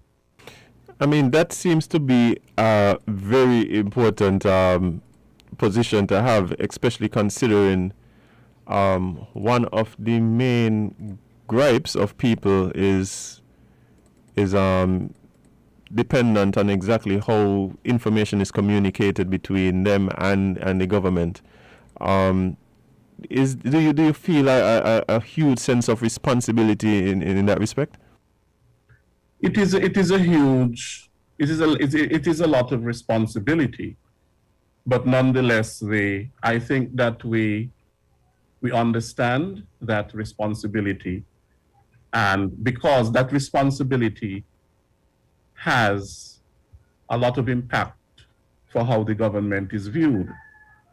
Because a government that does not provide information to the electorate, I use the word electorate because it's the people that would have elected a government, and it's part of the social contract. And therefore, the government has a responsibility to live up to their part of the social contract. And a huge part of the social contract is not that the government is doing a lot of things in terms of helping people development, economic development, human development, sustainable development, but it is important that what the government is doing is communicated. And so therefore we believe that public information is a public good, because then it speaks to good governance, transparency, accountability.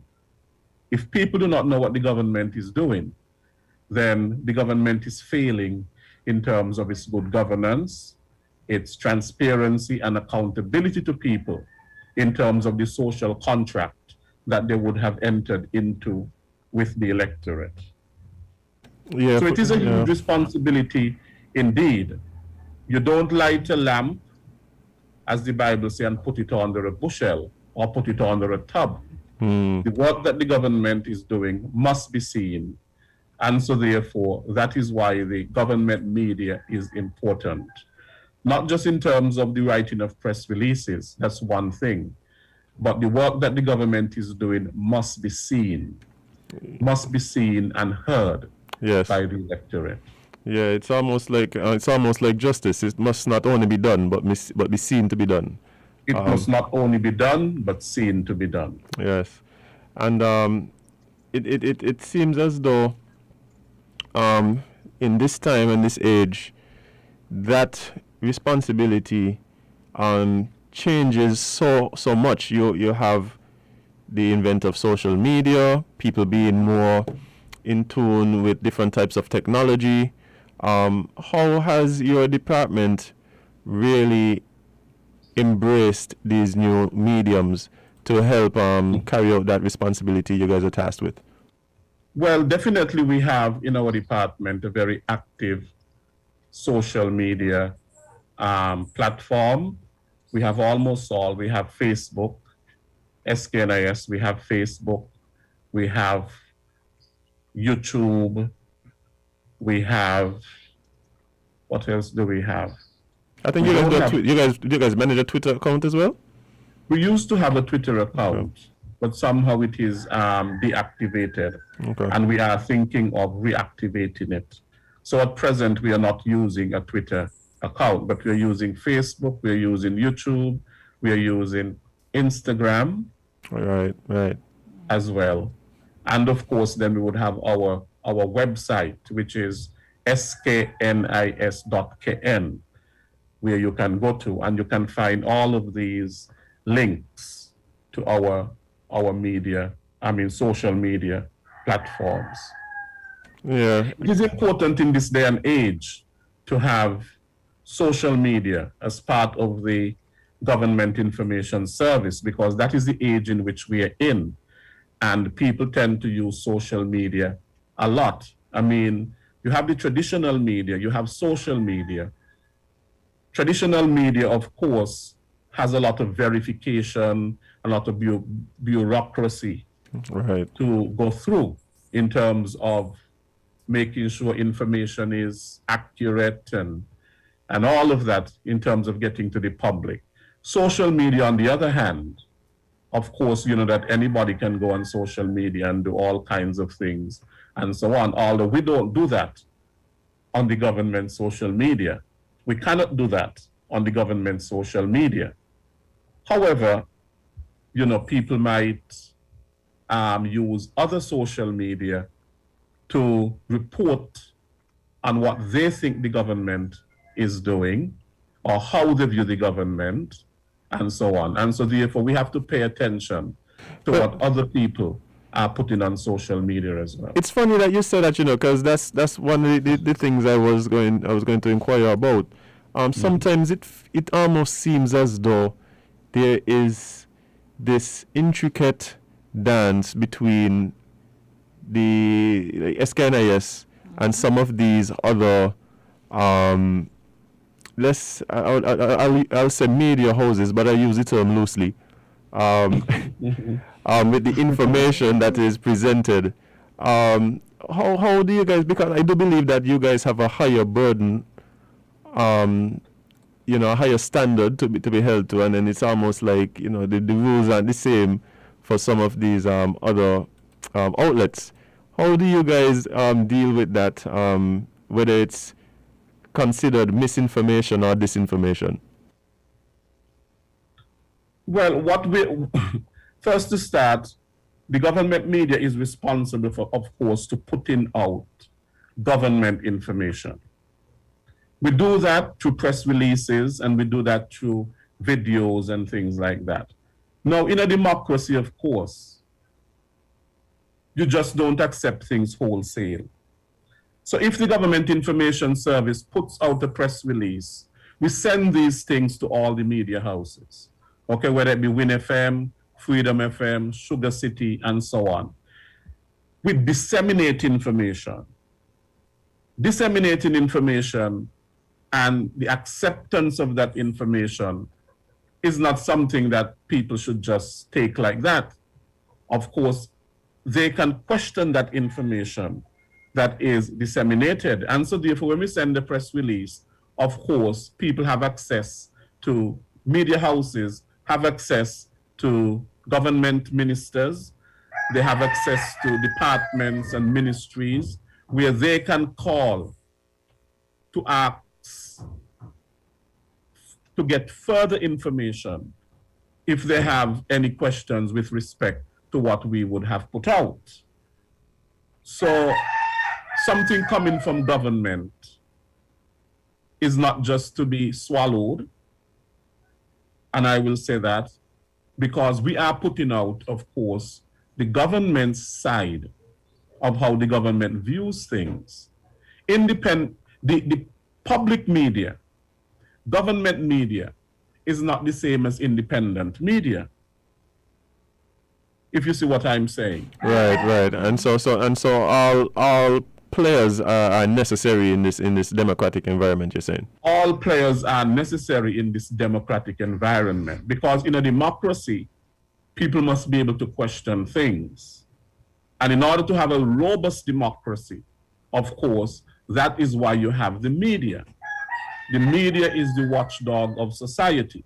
The media is the fourth estate. Right. It is an arm, really. They consider it an arm.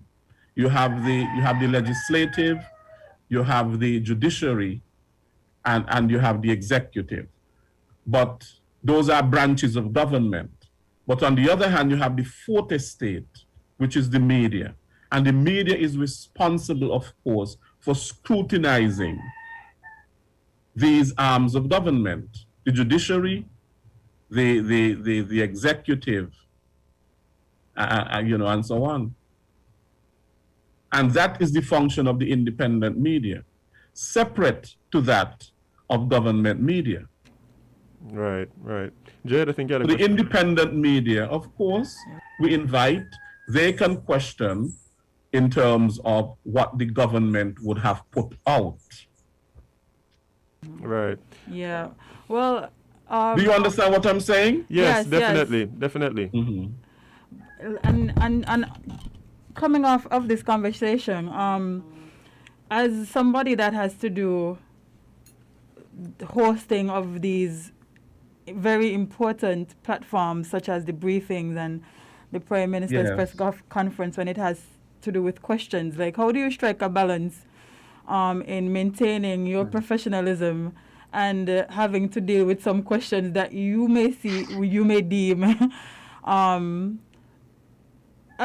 questions that people may roll their eyes at or like wonder why this is being asked. How do you deal with these things so easily? Well, let me first thank you for that question, of course. You know, the thing about it is that whenever questions are posed, we try our utmost best to answer every question.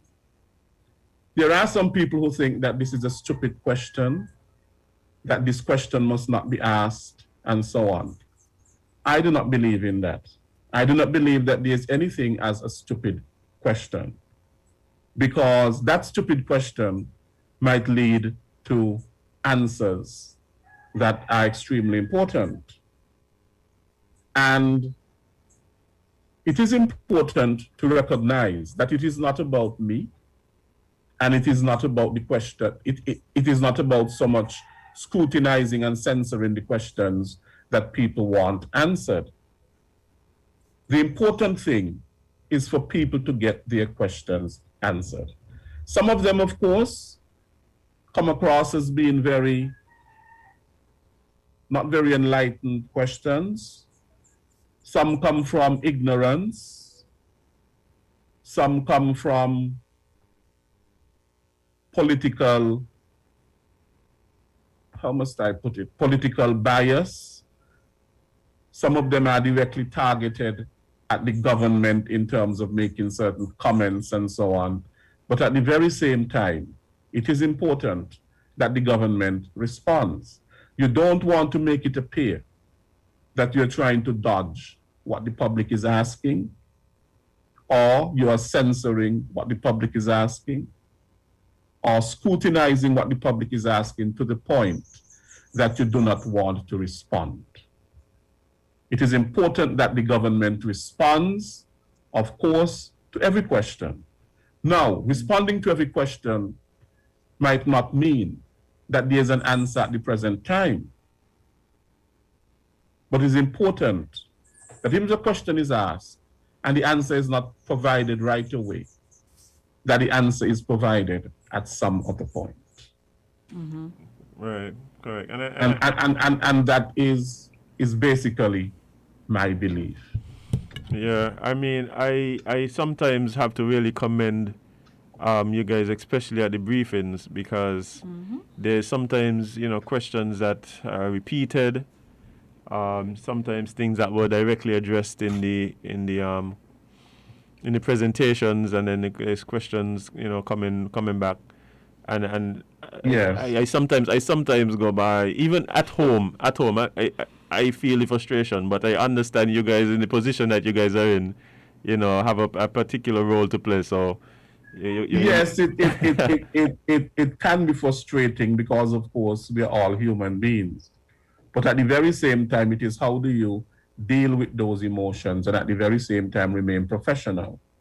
Mm-hmm. Because I understand that sometimes what happens is why we have repeated questions is that people are not really listening. And so therefore, they would not have heard that the question that they had was answered already. Right, for sure. So therefore, that is what happens. If you are not really listening to the briefing, you might raise a question that was answered already. And I understand that. And also too, it is important that certain questions that are posed are repeatedly answered. Just for emphasis. Right, for sure. That's for sure. I mean, I'm going to say that I feel that you have struck a balance, and one that I personally like to view, a personal balance between professionalism and still getting your point across, even in times, or even in response to certain things that can come off as frustrating at times. It is sometimes a thing of beauty to watch. We've mentioned it here on the ear. We've mentioned it here on the ear about how much we admire the way you approach those things, because sometimes I would have done cuss out.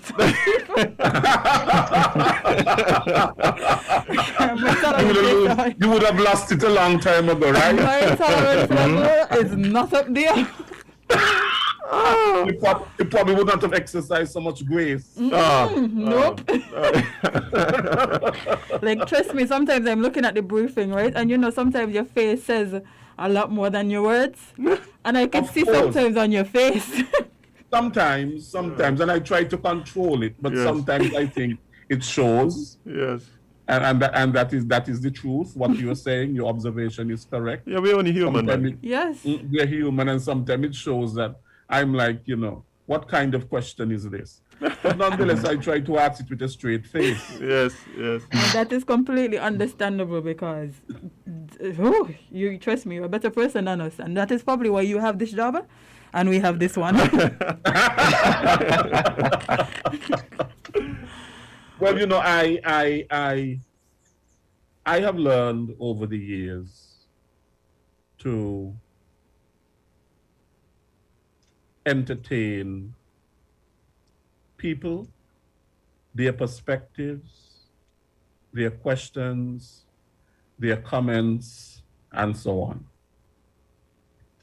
And truly, to treat people as though they are deserving in terms of what they have to say, their questions, and their perspectives. I may not always agree, but at the very same time, I think that people need to have a listening ear. Right. It has nothing to do with me. There are questions that people pose that I may not agree with, or that I may find it difficult to ask, but I ask them anyway. There are questions that are repeated, and sometimes I ask them anyway, because you really don't want to offend the people. And in this environment that we're in, the environment of information, people holding different views, different opinions, people have a right to their views, and people have a right to their opinions. I do not have to accept them. But and people have a right to their questions. I may not always agree, but at the very same time, what I cannot do is to deny that they have a right to their views, their opinions, and their questions. Yeah, that's definitely a dynamic that exists, and the way we navigate that is so important, especially people in your position. But speaking about your position and that dynamic that we discussed, if we were to turn that around, is there situations, or has there been situations where you are asked, as in your capacity as the director of SKNIS, to put out information that personally you may not agree with, or personally you may question? If that has happened, like, how do you navigate that whole dynamic? One of the things is that the experience that I have had at the Government Information Service over the past 6 years is that I have been given a lot of freedom, and in no way have I felt manipulated or pressured to put information out. I, of course, have a good team of information officers and technical officers and social media people that we work together. I meet with them, I discuss with them in terms of, for example, the Prime Minister would have had a press conference yesterday. He would have made an opening statement and he would have fielded questions from the media. In no one instance has the Prime Minister called me and said, Lesroy, you need to put this out or put that out. Right. It is left up to me to listen to what he has said and basically to choose what are those things that we should take that are important for the public to hear. And that is a decision that we make as a team. I meet with my information officers. I would ask, so what story ideas do you have? What stories you think you can get out of what the Prime Minister would have said? Right. What do you think are the big headlines from what he said? And all of that is left to my responsibility and that of the team. Nobody comes and dictates and says, well, this is what you have to write, or that is what you have to write, or this is what you have to put out. Right. No one does that. I think it's very important. And it's also my view that being in this position, that I must not lose my integrity. And so therefore, if there's anything that I think that I would be pressured to do in terms of putting something out that goes fundamentally against my core values, then I think in that situation, I would resign. Wow. Understood. I think that is a very important answer, because we've seen in some other states how people in your position, as well as the offices that they are in charge of, can be used more in a way that is termed, let's say, pushing propaganda as opposed to reporting. And it's refreshing to hear that you do not feel that pressure in your position, because I think that is something that is very important for us. I don't feel that pressure. I don't feel that pressure. I would have worked with the independent media. I work with independent media. I've worked with government media, and I have worked with the political media. Because at one point I worked with the St Kitts and Nevis Labour Party. I was their senior communications person, especially on the 2010 elections. And I would have had to write many political articles, of course, based on the politicians and their campaigns and so on.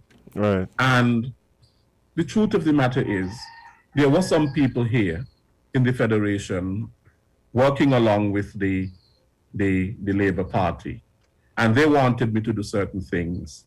And I told them, no, I will not do these things. And in fact, I fell out with them. Right. And so from a personal standpoint, it's very important that you maintain that integrity. At the end of the day, that is all that you have. Yeah. That is basically all that you have. Oh man, I'm really yes. Go ahead.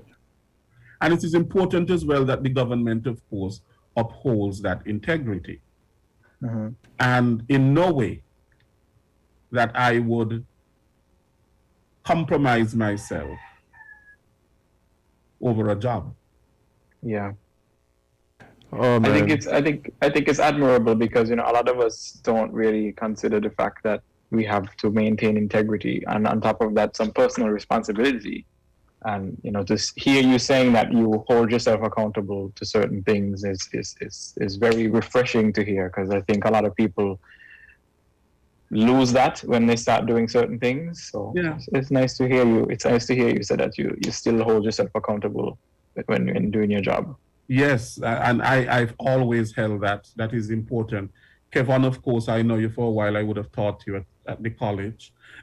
You've come of age now. You've matured quite a lot, you know, and so on. And you know, of course, in the classroom how I was. Yes. Well, how are you? Because we are out of the joke. I want some insight. I want some insight into young Kevon. No, he was very, very quiet. I'm shocked. Yeah, he was a very Jade, aren't we all? I'm shocked that he thinks I'm shocked. He was very quiet, and he was very quiet and well behaved. Oh, what? No, I know you're lying. Okay. No, that's how it was. No, Jade. So here's the thing. My tactics worked. That's all we need to take away from it, you know? But he did his work. Oh boy. He was committed to his work.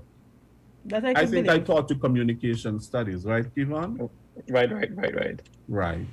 Not communication studies, Caribbean studies. Yeah, Caribbean studies. Right. Mm-hmm. Well, boy, how things have changed. How things have I think he's a lot bolder now. And he has come into his own and really has discovered himself. And I think that is important in development of the human being, to discover who you are, be comfortable with who you are, be able to connect with others, but not lose who you are. Mm-hmm. Oh man, but time has we've actually gone over time. So we really do want to thank you, however, for taking the time out of a busy schedule, because I know it seems as though you're involved in every committee, in every press briefing. The work wow. of the Director of the Government Information Service can be a very stressful one. Because at the end of the day, it is important that the work of the government is known by the electorate. And how is that known? It is only known to the public relations arm, really, of the government. Right. And the people attend functions and all of that sort of a thing. But the means of communication, whether it be internet, radio, television, the print media, and so on, is important. Another thing I want to stress is that the Government Information Service must have a very good relationship with the media houses. For sure. Mm-hmm. Because at the end of the day, it's a partnership. It's a partnership. It is not that the independent media is responsible for pushing government information. That is the responsibility of the government media, if you understand what I'm saying. Right. The independent media is not there to represent the government. The Government Information Service is there to represent the government. The independent media is there to represent the public and to be the watchdog of government information. It is to be the watchdog of government in terms of corruption, and to make sure, to hold the government to account that the government is really being responsible in terms of its transparency and its accountability to the people. That is the function of the independent media.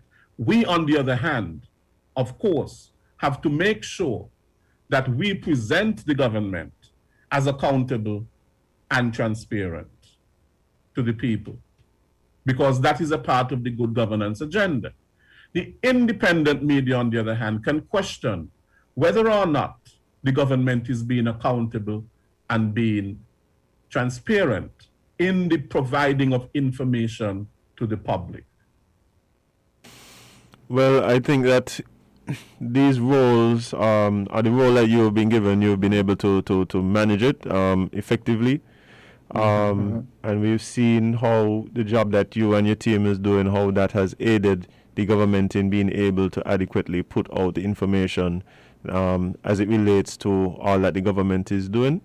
Yes. And again, thank you so much for joining us. We here at Island Tea will continue to wish you more grace. Yes. You all keep talking about this island tea. I haven't had any of it yet, you know. It's a specialty that you have. It's a specialty, but you have to come in studio. So once the place open up. Okay, fine. I'll come in studio. I want to taste that island tea.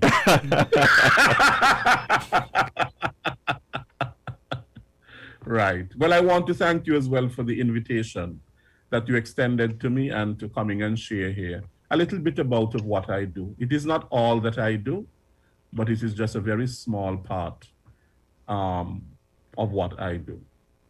And as I said, I consider it very important that the public is made aware of what the government is doing, its activities, its policies, and how those things are impacting the lives of people in a very positive way. All right, man. Thank you so much. Thank you so much for that. It's been a real pleasure. We look forward to seeing you. Hopefully over the weekend. Hopefully over the weekend. Over the weekend. We expect to see you introducing somebody who knows. Coming up this weekend, or perhaps even getting reports out of SKNIS on some updates that we're expecting. Of course, as you know, one of the questions that people have been asking is what is going to happen after these regulations expire. And they expire on Monday morning at 5 o'clock. Right. And people are asking, are we going to continue with this 24-hour lockdown? I think none of us, like 24-hour lockdown. Right. What is going to be the government's position going forward? I think what we have seen is that we have seen a reduction in the cases, which is very admirable in such a short space of time. And then we are seeing more recoveries and so on. So that is a good sign. And so therefore, we look forward to what the government will announce in terms of the new regulations going forward. That's why I do not believe that they're going to be as stringent as they would have been for the 14 days that we have had, with many days of lockdown and a few days of limited operation. And so I think that the restrictions are going to be reduced. That's why I love how you come on the show and pretending like you ain't got it know. You know it. But like you could have linked us with the exclusive, you know. No, I don't have the know. You could have linked us with the exclusive. I don't have the know because although I sit on the national task force, the COVID-19 national task force, I cannot divulge Right. the discussions from the national COVID-19 task force, because I'm sworn to taking an oath of confidentiality and that sort of a thing. What I can tell you is that the national COVID-19 task force has made a number of recommendations. Of course, the task force does not make decisions. Right. What the task force does is that the task force makes recommendations and the cabinet decides. They make those decisions. So those recommendations would have gone to the cabinet, and so we are waiting to hear what the decisions are. What the decisions are coming out of those recommendations. All right. Well, we all look forward to hopefully I myself relaxation. am telling you, and this is the truth. Don't feel as though I'm hiding anything. I really don't know what those decisions are, and I'm really not at liberty to share with you what the recommendations are. Right. All I said to you in a general way is that I do not think that it would be as stringent as it has been for the past 14 years, because there have been some very good signs, positive signs, that the cases are going down and that there are more recoveries and so on. And that is something that is good. Yeah. Because remember, these decisions are made based on what the situation on the ground and from the health experts recommendations from the health experts and the National COVID-19 Task Force in terms of the management of the whole pandemic here in the Federation. And from the task force perspective, we have seen some very good signs. Yeah, I think we were here discussing it earlier, and we share similar sentiments. Happy to see that things are looking, are trending upwards or in a more positive direction, and hopefully that the new regulations reflect that. And so we all patiently wait to see exactly. The regulations will always reflect basically what is happening on the ground. Right. And so on. And the regulations will take into consideration the science, how the disease is being transmitted, and all of that sort of thing, how people are behaving. Kevon, you heard that?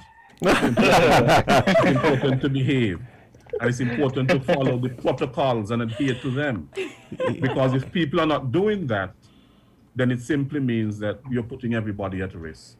It seems as though Lesroy knows his student is a fetter and is concerned about his fetting, but I'll be honest. Well, I know listen to me. I did not know that Kevon was a fetter when he was in my class. But one time during Carnival, I see Kevon and I said, my goodness, look at Kevon really broke out. Yes, he has. I was really shocked. I said, Kevon broke out. This is not the Kevon that I know. Oh boy, that is a fair assessment if I ever heard one. Yeah, I said Kevon really broke out. But at the very same time, I was very happy to see that he broke out. Right. You can't remain in your shell all the days of your life. Indeed. You have to broke out and really be yourself.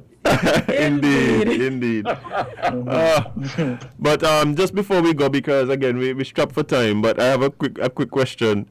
Sure. One of the things that we were discussing this morning, perhaps you could give us some insight. You say you ain't really in the know, but one of the questions that we've been asking is there a reason, or what are the considerations that would cause the announcements to sometimes come so close to the ending of the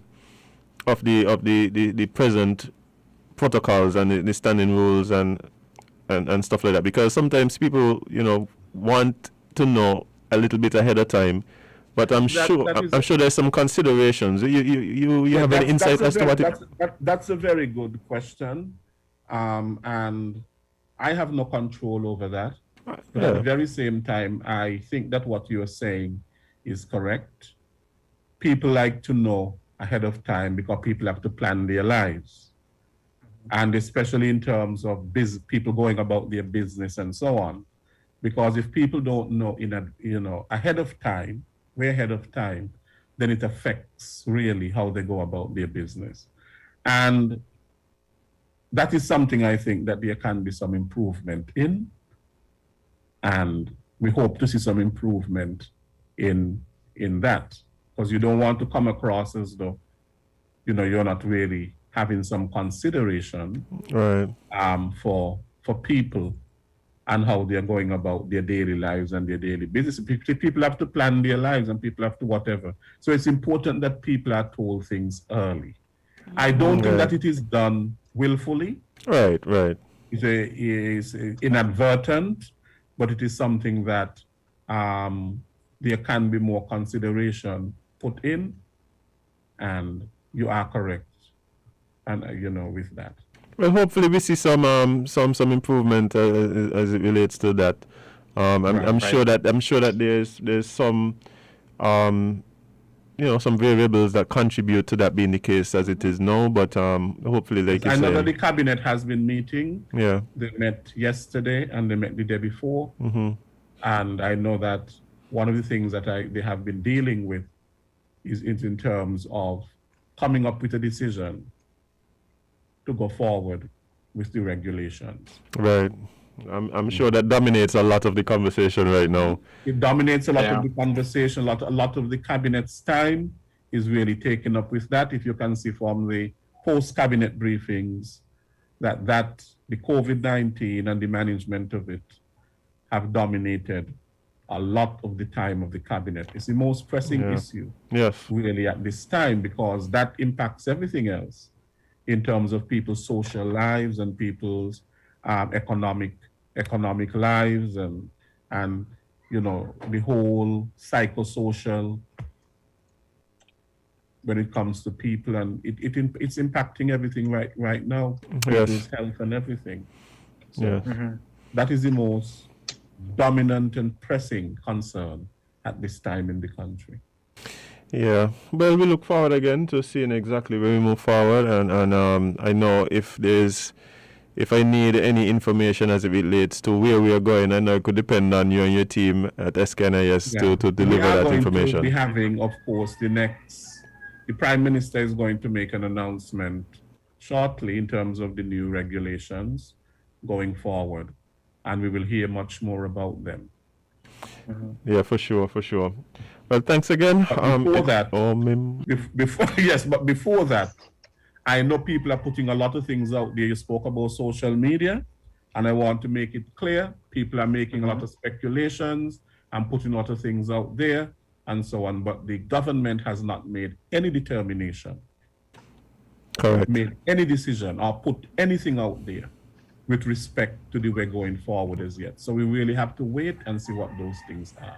Yeah. Just when we put in things out there that you don't know about. Right. The man say, wait on the government. You understand? Wait on the government. Wait on the government.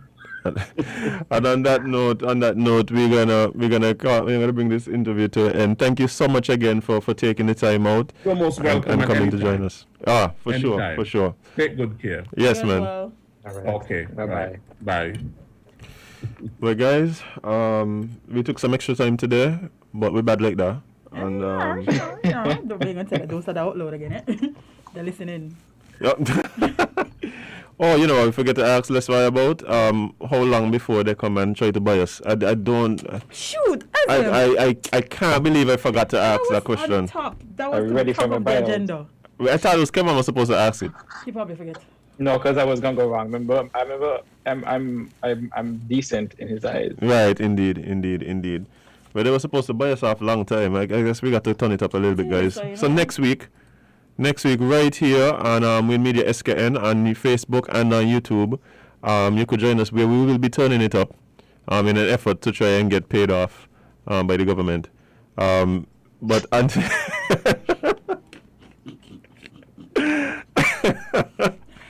don't say that, don't. Anyway. I want to pay off. Shh. You need to let them know. You're on your own, eh? You need to let them know. Watch. Closed mouths don't get fed, you know. You know, say it again, Fred. Okay. But guys, it's been a real pleasure. Also, you could join. You could catch up with us on Instagram as well. Yeah, lockdown over the weekend. Over some old episodes.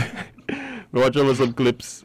And we really want you guys to take time and be safe this weekend. I was talking to a family member of mine, and he was telling me, like, bro, it's like only now I recognize I never used to eat with my family.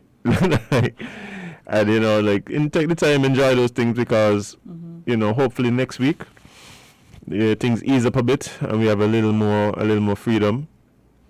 And we see, you know, we see some relaxation of the things. But we still have a personal responsibility to do what we need to do. Adhere to the protocols, you know, and please, you know, just kind of lessen the interactions as much as possible still. Like, not because they say ease up or whatever mean go well. And on top of that, keep in mind that not because you hung out with somebody safely last week means that hanging out with them will be the same level of safety this week. Right. So. Right. But I think that's it. I think we've been here quite long enough. And before we go, we're going to hear from the man himself, the Duke of Frigidbe, the Prosecco Papi, the man who was once in his shell but now broke out.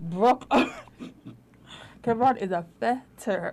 A fetter is the correct pronunciation of that. The Fet God, the Slim God, the Chapstick Don, the man himself with the $1 million smile, Kevon Hanley. Oh boy. But remember that you can't be everybody's cup of tea because you is not a mug. See you on Monday.